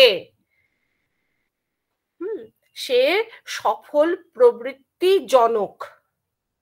অর্থাৎ একটা প্রমাণ যে বিষয়কে জানিয়ে দেয় সেই বিষয়ে আমার প্রবৃত্তি উৎপন্ন হলে সেই প্রবৃত্তি সফল হয়। সফল মানে কিন্তু আমি কেবলমাত্র মানে বস্তুটিকে নিতে গেলাম সেই বস্তু প্রাপ্তি হবে তাকে বলছি না। যদি আমার বিফল প্রবৃত্তি উৎপন্ন হয় সেই বিফল প্রবৃত্তিটাও মানে মানে কি বলবো, বস্তুটিকে যদি আমি গ্রহণ করতে চাই সেই গ্রহণ করতে গিয়ে বস্তু প্রাপ্তি যদি হয় তাহলে সেটাও আমার প্রবৃত্তির সাফল্য ঘোষণা করবে। বস্তুটিকে যদি আমি ত্যাগ করতে যাই সেই ত্যাগটাও যদি সফল হয় তাহলেও কিন্তু আমার প্রবৃত্তির সাফল্য ঘোষণা হবে। অর্থাৎ আমি এটা বলতে চাইছি যে ধরা যাক আমি এক জায়গায় দেখলাম যে জল আছে, আমি তাহলে প্রমাণ জানিয়ে দিল যে অমুক জায়গায় অমুক বস্তুটি রয়েছে, সেই অনুযায়ী আমি প্রবৃত্ত হলাম। প্রবৃত্ত হয়ে বস্তু প্রাপ্তি ঘটলো এবং বস্তু প্রাপ্তি ঘটে যদি আমার প্রবৃত্তি সফল হয়, আমার জল তেষ্টা পেয়েছিল, আমি জল বলে বুঝেছিলাম, সেই জল খেলাম এবং আমার তৃষ্ণা নিবারণ হলো, তাহলে আমার প্রবৃত্তি সফল হলো। আবার ধরা যাক যে যেমন বস্তু গ্রহণ হয়, প্রবৃত্তির ফলে যেমন বস্তু গ্রহণ হয়, বস্তু ত্যাগের ইচ্ছাও উৎপন্ন হতে পারে। যেমন ধরা যাক যে একটা অন্ধকার স্থানে আমি দেখলাম যে ওরে বাবারে একটা দৈর্ঘ্য বক্রিমা যুক্ত অংশ, আমি দৌড়ে পালিয়ে গেলাম, তাহলে সেও আমাকে আমার একটা প্রবৃত্তি উৎপন্ন করেছে। সেটা কি? হানরূপ প্রবৃত্তি উৎপন্ন করেছে। আমার গ্রহণের ইচ্ছা উৎপন্ন হতে পারে বা ত্যাগের ইচ্ছা উৎপন্ন হতে পারে।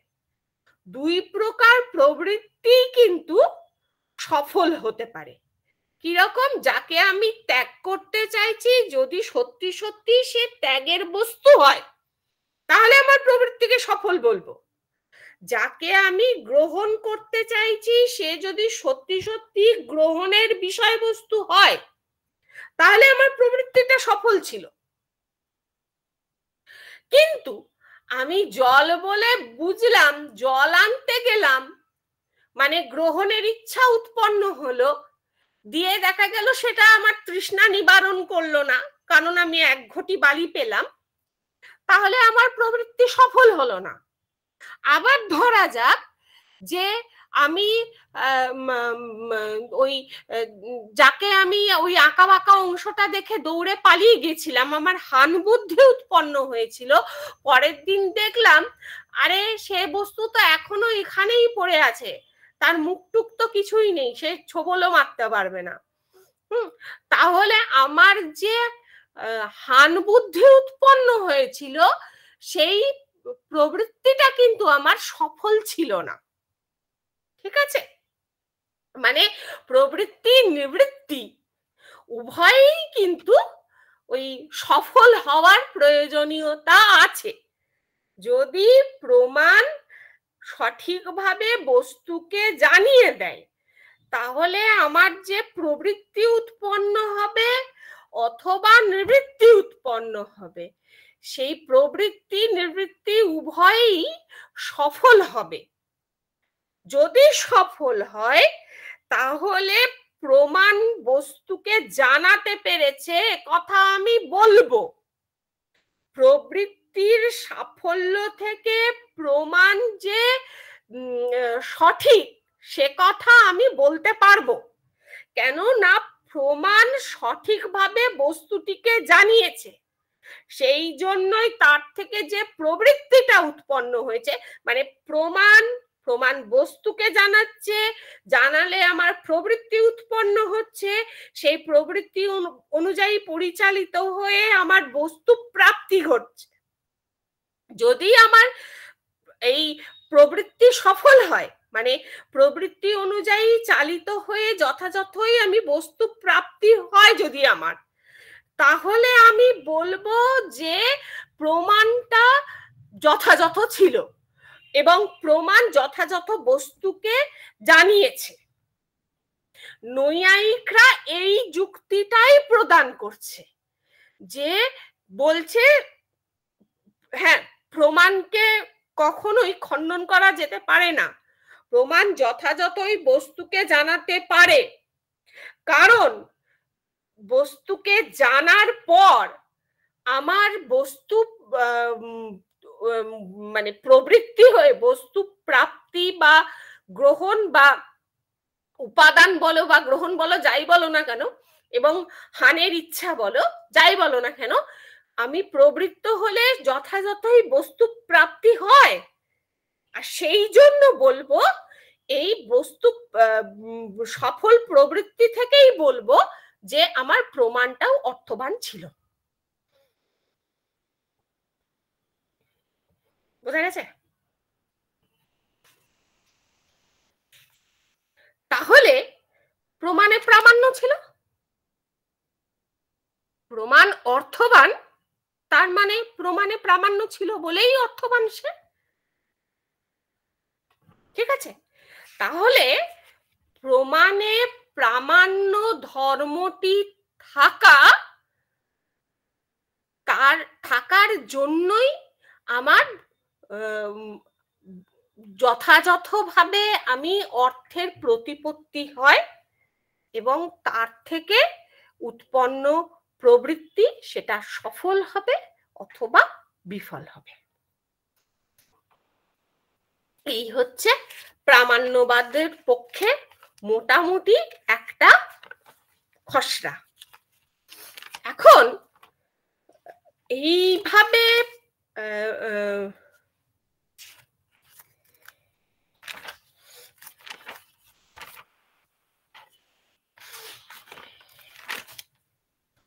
প্রামাণ্যবাদ সংক্রান্ত আলোচনা যেমন এই ভারতীয় দার্শনিকরা করে, সঙ্গে সঙ্গে কিন্তু খ্যাতিবাদ সংক্রান্ত আলোচনাও এরা করবে। কেমন? কেন প্রামাণ্যবাদে তাহলে একটা বস্তু মানে একটা প্রমাণ, সেই প্রমাণে প্রামাণ্য ধর্ম আছে কি নেই সেই বিষয়টা জানছি। মানে প্রমাণ যথাযথভাবেই বস্তুকে জানানোর ক্ষমতা আছে কি নেই সেই বিষয়টা এখানে আলোচনা হচ্ছে। উল্টো দিকে প্রমাণকে যেমন জানবো, সেরকম যে বিষয়গুলি খ্যাতির বিষয় তাকেও ইন্ডিয়ান ফিলোসফাররা আলোচনা করছে, ভারতীয় দার্শনিকরা আলোচনা করছে। মানে ভ্রম জ্ঞানের যেটি বিষয় সেই আলোচনাটাও এখানে করা হচ্ছে। হ্যাঁ, অর্থাৎ এরা এরকম বলতে চাইছে যে একটি বস্তুকে যথার্থ রূপে জানতে গেলে অযথার্থ বস্তুর সঙ্গে তাকে পৃথক করে জানতে হবে। অযথার্থ যেই বস্তুটি অপ্রমা, যে বস্তুটি যথার্থ বস্তু নয়, তাকেও জানতে হবে যথার্থ বস্তুটিকে জানার জন্য। হ্যাঁ, যথার্থ অযথার্থ উভয়কে জানলে অযথার্থ থেকে পৃথক করে যথার্থকে আমি বুঝতে পারবো। মানে একটা ভালো বন্ধু নির্বাচন করতে গেলে খারাপ বন্ধুটিকেও আমায় বুঝতে হবে, তাহলে খারাপকে বাদ দিয়ে ভালোটাকে আমি অ্যাকসেপ্ট করতে পারবো। ঠিক সেইভাবে প্রামাণ্য ধর্মের আলোচনা যেমন হচ্ছে, খ্যাতিবাদের আলোচনাও হচ্ছে। অর্থাৎ যে জ্ঞানগুলি ভ্রমীয় জ্ঞান, কি কারণে তারা ভ্রমীয় জ্ঞান, তার মধ্যে কি বৈশিষ্ট্য রয়েছে, সেই বিষয়গুলোর আলোচনাও কিন্তু এরা করছে। হয়েছে? দিয়ে তাহলে যে বিষয়টার আলোচনা আসছে সেটা হলো খ্যাতিবাদ। খ্যাতিবাদের আলোচনা আসছে।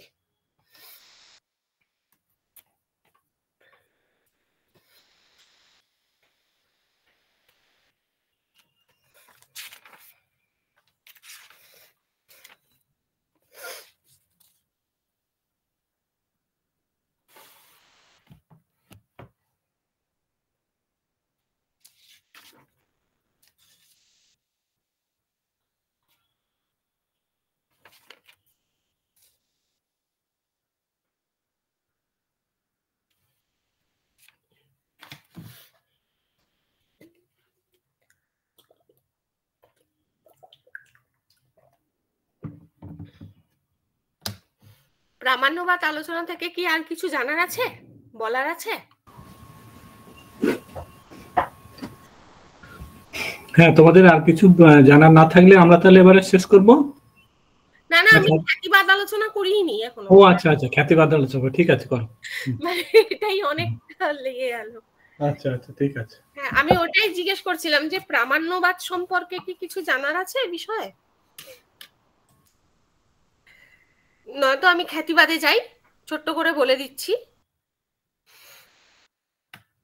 হ্যাঁ ম্যাম। বলছে তাহলে ভ্রম সম্পর্কে ভারতীয় দার্শনিকদের মধ্যে যে সমস্ত বিভিন্ন মতবাদ প্রচলিত আছে, সেই মতবাদগুলি ভারতীয় দর্শনে খ্যাতিবাদ নামে পরিচিত। খ্যাতিবাদ কথাটা আসছে, ব্যুৎপত্তিগত অর্থ বিশ্লেষণ করলে পাবো, খ্যা ধাতুর উত্তর ৩ প্রত্যয় কয়তায় হস্যি দন্তের নয় হসন্ত যোগে খ্যাতি শব্দটি নিষ্পন্ন হচ্ছে। তো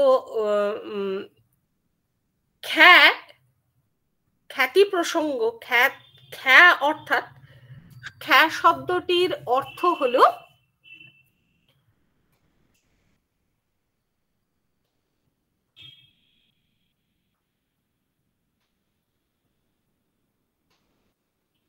জ্ঞান।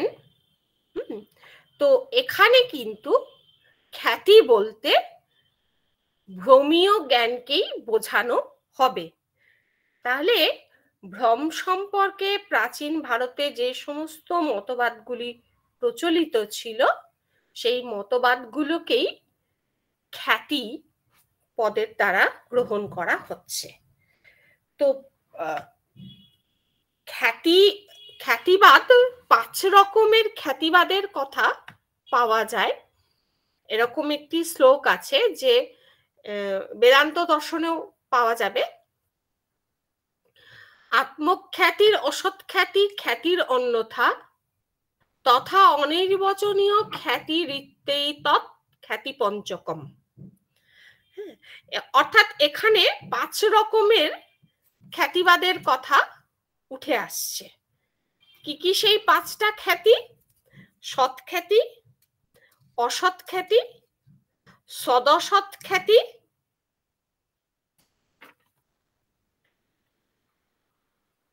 অখ্যাতি, অনির্বচনীয় খ্যাতি। কেমন?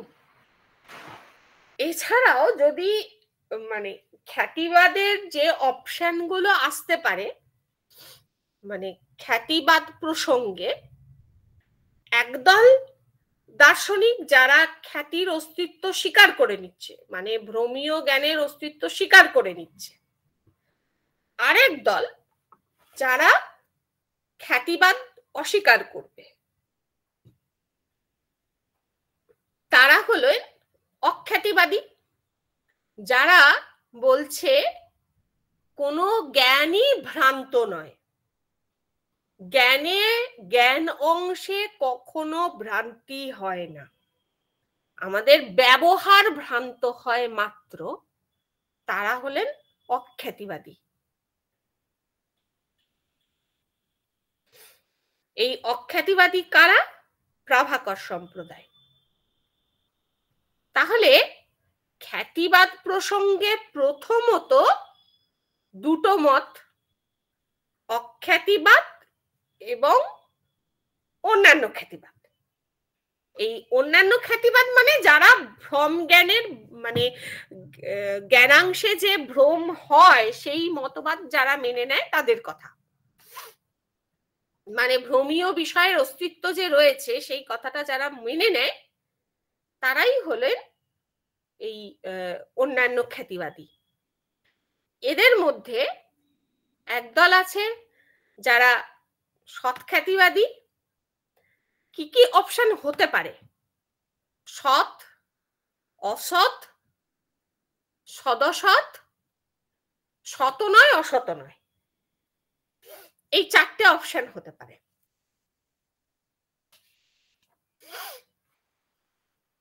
আছে সৎ খ্যাতিবাদী যারা, তারা বলবে যে খ্যাতির বিষয় বা ভ্রমের বিষয় বাহ্য সৎ একদল বলতে পারে। একদল বলছে না, ভ্রমের বিষয় হচ্ছে অন্তর্সৎ বা আত্মসৎ। কারা এই মতবাদী? যোগাচার বৌদ্ধ। আর বাহ্য সৎ খ্যাতি যারা মানছে তারা বলবে, একদল বলছে ভ্রমের বিষয় এইখানে বিদ্যমান, অত্র সৎ খ্যাতি। আর একদল বলছে না, ভ্রমের বিষয় অন্যত্র সৎ, অন্যথা সৎ। যারা বলছে অত্র সৎ খ্যাতি তারা হলো বিশিষ্টাদ্বৈত বেদান্তি।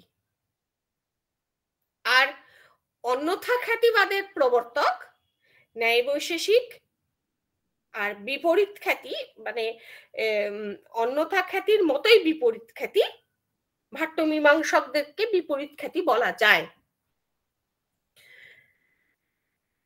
আচ্ছা, এরপরে আর খ্যাতি সংক্রান্ত যে মতবাদ, অসৎ খ্যাতিবাদী যারা, নাগার্জুন মানে শূন্যবাদী বা মাধ্যমিকগণ, আচ্ছা মাধ্য বেদান্তি, এদের কথা আমি পেয়েছি। সদসৎ খ্যাতিবাদী এই পক্ষটাও মানে খুবই একান্তই অলিক। কিন্তু আমি একটা জায়গায় আমি খুঁজে এইটা পেয়েছি যে সদসৎ খ্যাতিবাদী নবীন সাংখ্যগণ, এই নবীন সাংখ্য এবং জৈনগণ, এরা নাকি সদসৎ খ্যাতিবাদ স্বীকার করে, মানে খ্যাতির বিষয়ে সৎ বটে এবং অসৎ বটে এরকম স্বীকার করে। আর অনির্বচনীয় খ্যাতি তো আমরা সবাই জানি অদ্বৈত বেদান্তিগণ। অদ্বৈত বেদান্তিগণ অনির্বচনীয় খ্যাতিবাদ স্বীকার করছে। কেন অনির্বচনীয় খ্যাতিবাদ স্বীকার করছে? কারণ এদের মতে ভ্রমের বিষয় একান্ত সৎ নয়, একান্ত অসৎ নয়। তৃতীয় প্রকার অর্থাৎ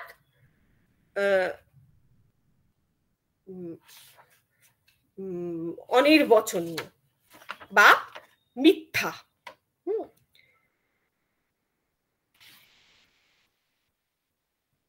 তাহলে অদ্বৈত বেদান্তীদের মত হচ্ছে খ্যাতি বা ভ্রমের বিষয় সৎ নয়, অসৎ নয়, আবার সদসৎ তাও নয়। সৎ নয়, কেন সৎ নয়?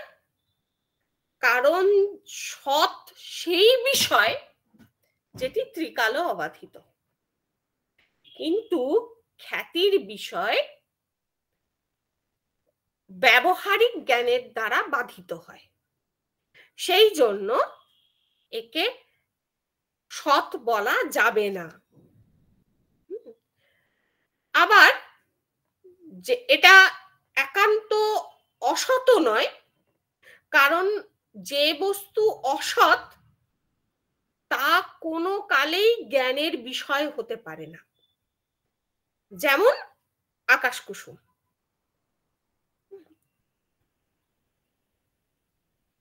আবার কোনো একটা বিষয় একই সঙ্গে সৎ হতে পারবে না, অসৎ হতে পারবে না। তাহলে সদসৎ এই পক্ষটাও ওরা গ্রহণ করছে না।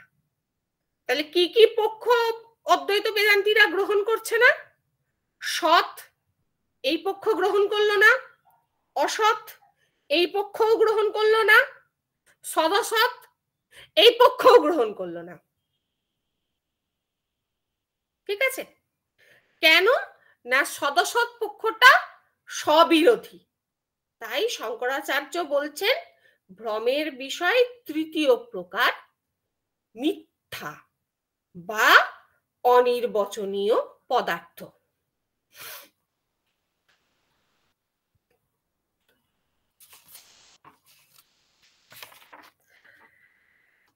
আচ্ছা, অসৎ খ্যাতিবাদী এক শ্রেণীর প্রাচীন নাস্তিক দার্শনিক অসৎ খ্যাতিবাদী, এ কথা বলা হচ্ছে দেবব্রত সেনের বই থেকে আমি এই বিষয়টা পেয়েছিলাম। তারা বলছে, এই যারা অসৎ খ্যাতিবাদী তারা বলছে যে সকল পদার্থই হলো অসৎ। এরা সর্বশূন্যতাবাদী নামেও পরিচিত।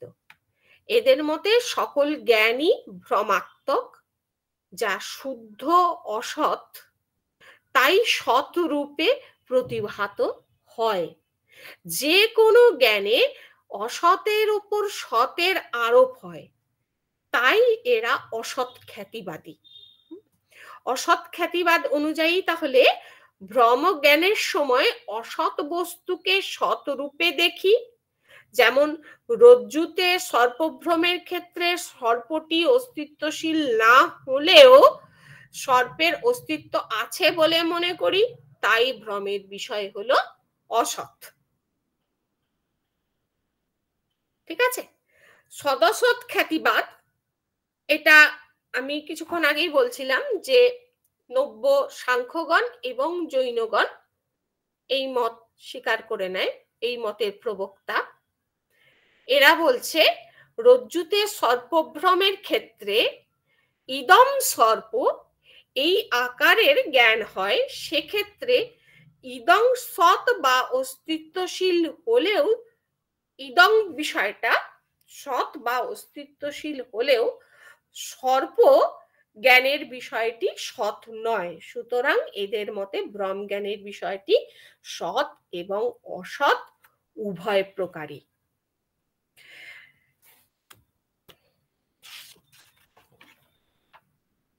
আচ্ছা, আমি এখানে এর পরবর্তীকালে আন্তঃসৎ খ্যাতিবাদ কি সেটা একটু বলি, বলে অন্যথা খ্যাতিবাদ এবং অখ্যাতিবাদ চেষ্টা করছি একটু বিস্তৃতভাবে বলার। আন্তঃসৎ মানে কেবলমাত্র আন্তর্বিজ্ঞানই অস্তিত্বশীল, এটা কে বলবে? যোগাচারবাদীগণ বলবেন। তাহলে বৌদ্ধ যোগাচারবাদীগণ এরাই হলেন আন্তঃসৎ খ্যাতিবাদের সমর্থক। এদের মতে জ্ঞানই একমাত্র সৎ। তাহলে সুক্তিতে যখন রজতের ভ্রম হয়, সুক্তি একটি কল্পিত বাহ্য পদার্থ, সেই কল্পিত পদার্থেই অন্তর্জ্ঞেয় রজতেরই ভ্রান্তি হয়। রজত জ্ঞানের আকার, তাই জ্ঞানের সঙ্গে এটি অভিন্ন হয়ে থাকে। রজত বাহ্য নয়, বাহ্য বস্তুরূপে তা কল্পিত ও প্রতিভাত হয়। এদের মতে তথাকথিত যে প্রমাদ জ্ঞান, সেও কিন্তু ভ্রম। জ্ঞান ভিন্ন জ্ঞেয় বস্তু নেই, সকল বহির্বিষয়ক জ্ঞানই ভ্রান্ত। সুক্তিতে ইহা রজত বলে ভ্রমজ্ঞান হওয়ার পরে ইহা রজত নয় এরূপে যে ভ্রমের যে বাদ হয়, তাতে রজতের অসত্তা প্রমাণ হয় না। রজতে জ্ঞান অতিরিক্ত রজতের যে বাহ্যত্ব নেই, বাহ্য সত্তা যে নেই, সেই বাহ্য সত্তার বাদ হয়। কেমন? আচ্ছা, এখন এই বাহ্য সৎ খ্যাতিবাদী একদল, তারা হলেন অন্যথা খ্যাতিবাদী, এবং যারা খ্যাতির বিষয় স্বীকার করছেন না, তাদের মত কিছু অংশে মিল, শেষ দিকটাতে খানিকটা অমিল আছে, সেই জায়গাটা আমি এখন বলছি। অখ্যাতিবাদী কারা? তাহলে প্রাভাকর মীমাংসকগণ এবং যারা প্রাচীন সাংখ্য সম্প্রদায়, তারাও নাকি অখ্যাতিবাদ স্বীকার করে। অখ্যাতিবাদের প্রবক্তা এরা। এদের মতে জ্ঞান অংশে কোনো ভ্রান্তি থাকে না, ব্যবহারই কেবলমাত্র ভ্রান্ত হয়। কিন্তু কিভাবে যথার্থ জ্ঞান থেকে ভ্রান্ত ব্যবহার উৎপন্ন হয় তা বলতে গিয়ে অখ্যাতিবাদীরা কি বলবে? ভ্রান্ত জ্ঞান স্থলে আমাদের যে জ্ঞান হয় তা একটা জ্ঞান নয়, তা মূলত দুটো জ্ঞান, এবং এই দুটো জ্ঞানই অবিশিষ্ট জ্ঞান হলেও ভ্রান্ত জ্ঞান নয়। অবিশিষ্ট জ্ঞান মানে এগুলো কোনোটাই বিশিষ্ট জ্ঞান নয়। বিশিষ্ট জ্ঞান মানে কি? বিশিষ্ট জ্ঞান মানে হলো বিশেষণ বিশিষ্ট বিশেষ্যের জ্ঞান, বিশেষণ বিশেষ্য যুক্ত করে যদি জ্ঞান হবে তাহলে সেই জ্ঞানকে বিশিষ্ট জ্ঞান বলবো। কিন্তু জ্ঞাতার যে জ্ঞান হয় সেখানে দুটো জ্ঞান, এবং দুটো জ্ঞানই অবিশিষ্ট জ্ঞান।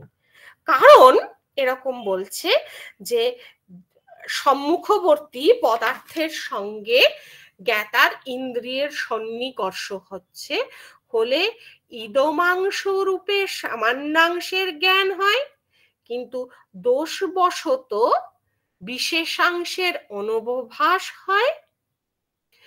আর প্রত্যক্ষাত সামান্যাংশের সঙ্গে সাদৃশ্যবশত পূর্বদিষ্ট কোনো পদার্থের সংস্কার উদ্বুদ্ধ হয়, তার থেকে বিষয়টির স্মৃতি উৎপন্ন হয়।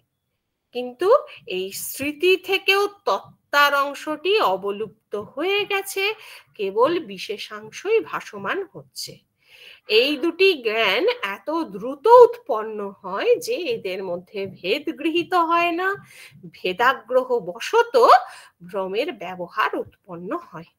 অর্থাৎ পূর্ববর্তী বিষয়টি যে ধর্ম বিশিষ্ট রূপে ব্যবহৃত হয়েছে সেই ধর্ম ওই পদার্থে থাকে না। তো জ্ঞানটি অবিশিষ্ট হলেও ব্যবহার কিন্তু বিশিষ্ট ব্যবহার উৎপন্ন হচ্ছে। বোঝা গেছে? অন্যথা খ্যাতিবাদী যারা মানে নৈয়ায়িক, তারাও বলবে যে জ্ঞানের বিষয় সৎ পদার্থ। একটি উদাহরণ দিই, তাহলে বিষয়টা আরো স্পষ্ট হবে। ধরা যাক রজ্জুতে আমার সর্পভ্রম হচ্ছে, তাহলে আমার জ্ঞানটি কি রকম? জ্ঞানটা হচ্ছে ইদং সর্প। এখানে প্রথমে তাহলে চক্ষুর সঙ্গে সন্নিকৃষ্ট হয়, এই জ্ঞানের কোন অংশটা সন্নিকৃষ্ট হবে? ইদং অংশটা সন্নিকৃষ্ট হবে। এটি সর্প, এটির সঙ্গে চক্ষু ইন্দ্রিয়ের সংযোগ উৎপন্ন হবে। কেমন? কিন্তু এটা দেখো, এটা কিন্তু ভ্রম জ্ঞানের স্থল বলছি। হ্যাঁ, ইদম অংশ, এই অংশটা হচ্ছে জ্ঞানের বিশেষাংশ। যদি আমার জ্ঞানটা এমন হতো যে ইদম রজ্জু, তাহলে জ্ঞানের বিশেষ্য অংশ কোনটা? ইদং অংশ। এবং বিশেষণ বোঝাতাম এই রজ্জু কথাটার দ্বারা। আসলে রজ্জুত্ব ধর্মযুক্ত করে রজ্জুর জ্ঞান যদি হতো, তাহলে সেই জ্ঞানটা হতো আমার বিশিষ্ট জ্ঞান। কেমন? কিন্তু ইদং এর সঙ্গে আমার যখন চক্ষু সন্নিকৃষ্ট হচ্ছে, তখন আমার রজ্জুত্ব ধর্মের সঙ্গে কিন্তু সন্নিকৃষ্ট হচ্ছে না, কেবল ইদং এর সঙ্গে হচ্ছে। এবার ইদমের সঙ্গে সন্নিকৃষ্ট হলে এই ইদমের সামান্য ধর্মের সঙ্গে সাদৃশ্যবশত পূর্বদৃষ্ট একটি বস্তু সংস্কার উৎপন্ন হচ্ছে। ইদং এর সঙ্গে সাদৃশ্য আছে, ইদং এর সঙ্গে সামান্য ধর্মের ক্ষেত্রে সাদৃশ্য আছে কোন বস্তুর? যার দৈর্ঘ্য আছে, যার বক্রিমা আছে। সেই দৈর্ঘ্য বক্রিমা যুক্ত বস্তু আমার স্মৃতিতে উদ্ভাসিত হচ্ছে। স্মৃতি জ্ঞানটা যদি দেখি, তাহলে জ্ঞানটা কিরকম হওয়া উচিত ছিল? তদ সর্প। কিন্তু সমস্যা হচ্ছে এই তত্ত্বার অংশটা সেখানে অবলুপ্ত হয়ে গেছে। কেবলমাত্র ওই সর্পত্ব ধর্মটি বিদ্যমান। তাহলে আমার চোখের সামনে যেটাকে আমি দেখছি সেইটা হলো বিশেষ্য অংশ, আর স্মৃতিতে আমার যে জায়গাটা উদ্ভাসিত হচ্ছে সেটা হচ্ছে বিশেষণ অংশটুকু। এই বিশেষ্যে আমার চোখের সামনে যে বিশেষ্যটি আছে, সেই বিশেষ্যে স্মৃতিতে উদ্ভাসিত বিশেষণটা আমি যুক্ত করে ফেলছি, দিয়ে বলছি ইদং সর্প।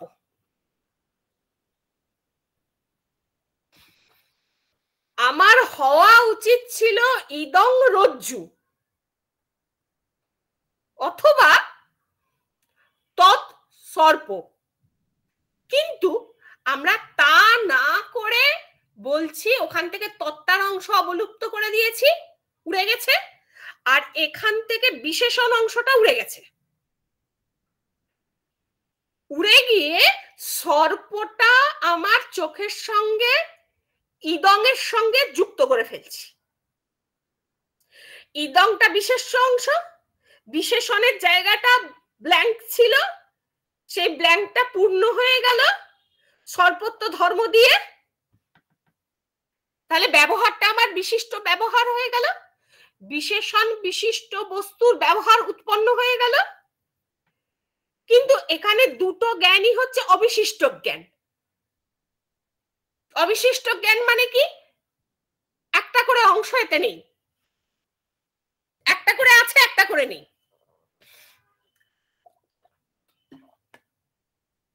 প্রথম জ্ঞানে কে আছে কে নেই, যেটা চক্ষুর সম্মুখে আছে সেই জ্ঞানে কোন অংশ আছে কোন অংশ নেই?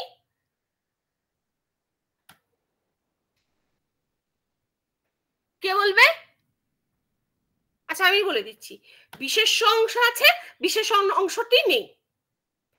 ইদং রজ্জু হওয়া উচিত ছিল, এই রজ্জু অংশটা, রজ্জুত্ব ধর্ম এই জায়গাটা এখানে নেই, ইদংটা আছে। আর স্মৃতিতে তদ সর্প তত্ত্বান অংশ অবলুপ্ত হয়ে গেছে, যেই কারণে এই গানটাকে বলা হচ্ছে প্রমুষ্ট তত্ত্বাক স্মৃতি।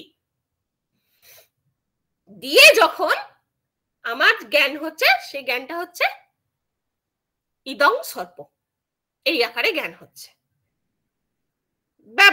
এই আকারে ব্যবহার হচ্ছে।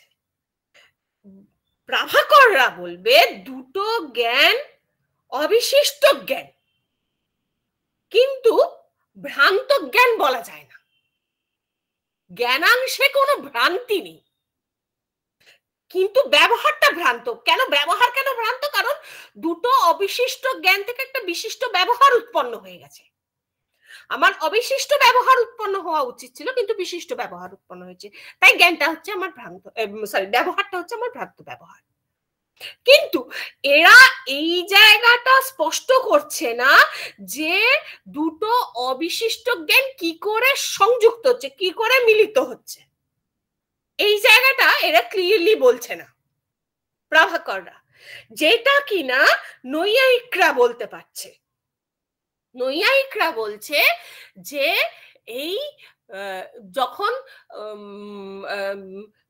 চক্ষুর সন্নিকৃষ্ট বস্তুতে আমি দৈর্ঘ্য বক্রিমা ইত্যাদি সামান্যাংশের জ্ঞান আমার হচ্ছে, তখন আমার ওই সামান্যাংশের সঙ্গে সাদৃশ্য প্রযুক্ত পূর্বদিষ্ট একটি বস্তু ভাসিত হচ্ছে, স্মৃতিতে উদ্ভাসিত হচ্ছে। সেই স্মৃতিতে উদ্ভাসিত বস্তুর তত্ত্বাংশ অবলুপ্ত হয়ে গেছে, এই জায়গাটা পর্যন্ত একবারে সমান থাকছে। এক্সট্রা কোন জায়গাটা যোগ করছে না, এই যে সর্বত্র ধর্ম, সে সামান্য লক্ষণ সন্নিকর্ষের দ্বারা চক্ষুর সঙ্গে সন্নিকৃষ্ট হয়। এই জায়গাটা হচ্ছে এদের নিজেদের যোগ করা জায়গা নৈয়ায়িকদের। দিয়ে আমার একটি বিশিষ্ট জ্ঞান উৎপন্ন হয়ে যায়, শুধু ব্যবহার বিশিষ্ট নয়, জ্ঞানটাও বিশিষ্ট জ্ঞান, তাই ব্যবহারটাও বিশিষ্ট ব্যবহার হয়। আর এই জ্ঞানের বাদ হবে কখন? যখন আমি দেখব যে নেইদং সর্প কিন্তু রজ্জু, এই আকারে যখন জ্ঞান হবে তখন আমার জ্ঞান বাধিত হয়ে যাবে। ঠিক আছে? তাহলে আগের দিনেও একটা প্রশ্ন ছিল যে অত্র সৎখ্যাতি, এই পক্ষটা কাদের পক্ষ? উত্তর হচ্ছে বিশিষ্টাদ্বৈত বেদান্তীদের পক্ষ। আর অন্যত্র সৎখ্যাতি এই পক্ষ ন্যায় বৈশেষিকদের পক্ষ, ভাট্টমীমাংসকদের পক্ষ। কেমন? আর আন্তঃসৎখ্যাতিবাদ বা আন্তর্খ্যাতিবাদ, আত্মখ্যাতিবাদ, এটি যোগাচার বৌদ্ধদের মত। অনির্বচনীয় খ্যাতিবাদ অদ্বৈতীদের মত। আর নাগার্জুন মানে মাধ্যমিক গণ শূন্যবাদী, এরা অসৎ খ্যাতিবাদের সমর্থক। আমার আর কিছু বলার নেই।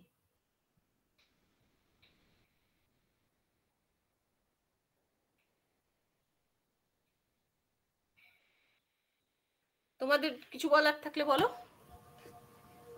হ্যাঁ, কারোর যদি কোনো ছোটখাটো জিজ্ঞাসা থাকে বলো, হ্যাঁ, তাহলে আমরা শেষ করবো।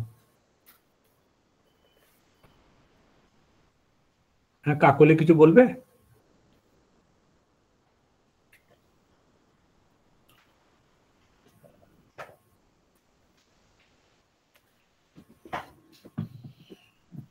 ঠিক আছে, তাহলে আমরা শেষ করছি। হ্যাঁ, যদি অন্য কারোর কোথাও প্রশ্ন থাকে তারা যদি গ্রুপে দিয়ে দেয় তাহলেও মানে পড়ুক, আমি হ্যাঁ, তারপরে না হয় উত্তর দিয়ে দেব। ঠিক ঠিক। আমরা তাহলে দুদিন পায়েলের বক্তব্য শুনলাম, দুটো বিষয়ের উপর বললেন। আজকে যে অংশটা ছিল এটা ভারতীয় দর্শনের একটা কেন্দ্রীয় বিষয়, এটা তোমরা শুনলে। এরপরে কিছু বইপত্র আছে, মৃদুলারও একটা বই আছে এটা খ্যাতিবাদের উপরে। এই বইগুলো একটু উল্টে পাল্টে দেখলে এই ধারণাগুলো পরিষ্কার হবে। এখান থেকে অবশ্যই প্রশ্ন প্রতি বছরই আসে কম বেশি। এক এক সময় প্রশ্নগুলো খুব সহজ থাকে, কিন্তু দু একটা ক্ষেত্রে বিকল্পগুলো এমন ভাবে দেওয়া হয়, মানে সাজানো হয়, খুব কঠিন হয়ে যায়। তা আশা করবে কনসেপচুয়াল ক্লারিটি যেটুকু পেলে তার ভিত্তিতে ওইগুলো একবার পড়ে নেবে, ঠিক আছে? হ্যাঁ, আর মানে প্রশ্নগুলো যদি আমি পেতাম তাহলে আমার সুবিধা হতো, আমার ভালো লাগতো। আচ্ছা, পরেও যদি আমাকে দিয়ে দেয় তাহলেও ভালো হয়। হ্যাঁ হ্যাঁ, প্রশ্নগুলো তোমরা রেডি করো, কোথায় কি প্রশ্নগুলো আছে এক জায়গায় গুছিয়ে, হ্যাঁ, ম্যাডামকে পাঠিয়ে দেবো, ম্যাডাম একদিন না বলে দেবেন, ঠিক আছে? ঠিক আছে, তাহলে আমরা আজকে শেষ করছি। পায়েলকে অনেক অনেক ধন্যবাদ আমাদের সঙ্গে থাকার জন্য। আর ছেলে মেয়েদের কাছে একটু বলবো, একটু যে বিষয়ে চর্চা হচ্ছে সেটা আগে থেকে একটুখানি পড়ে আসা।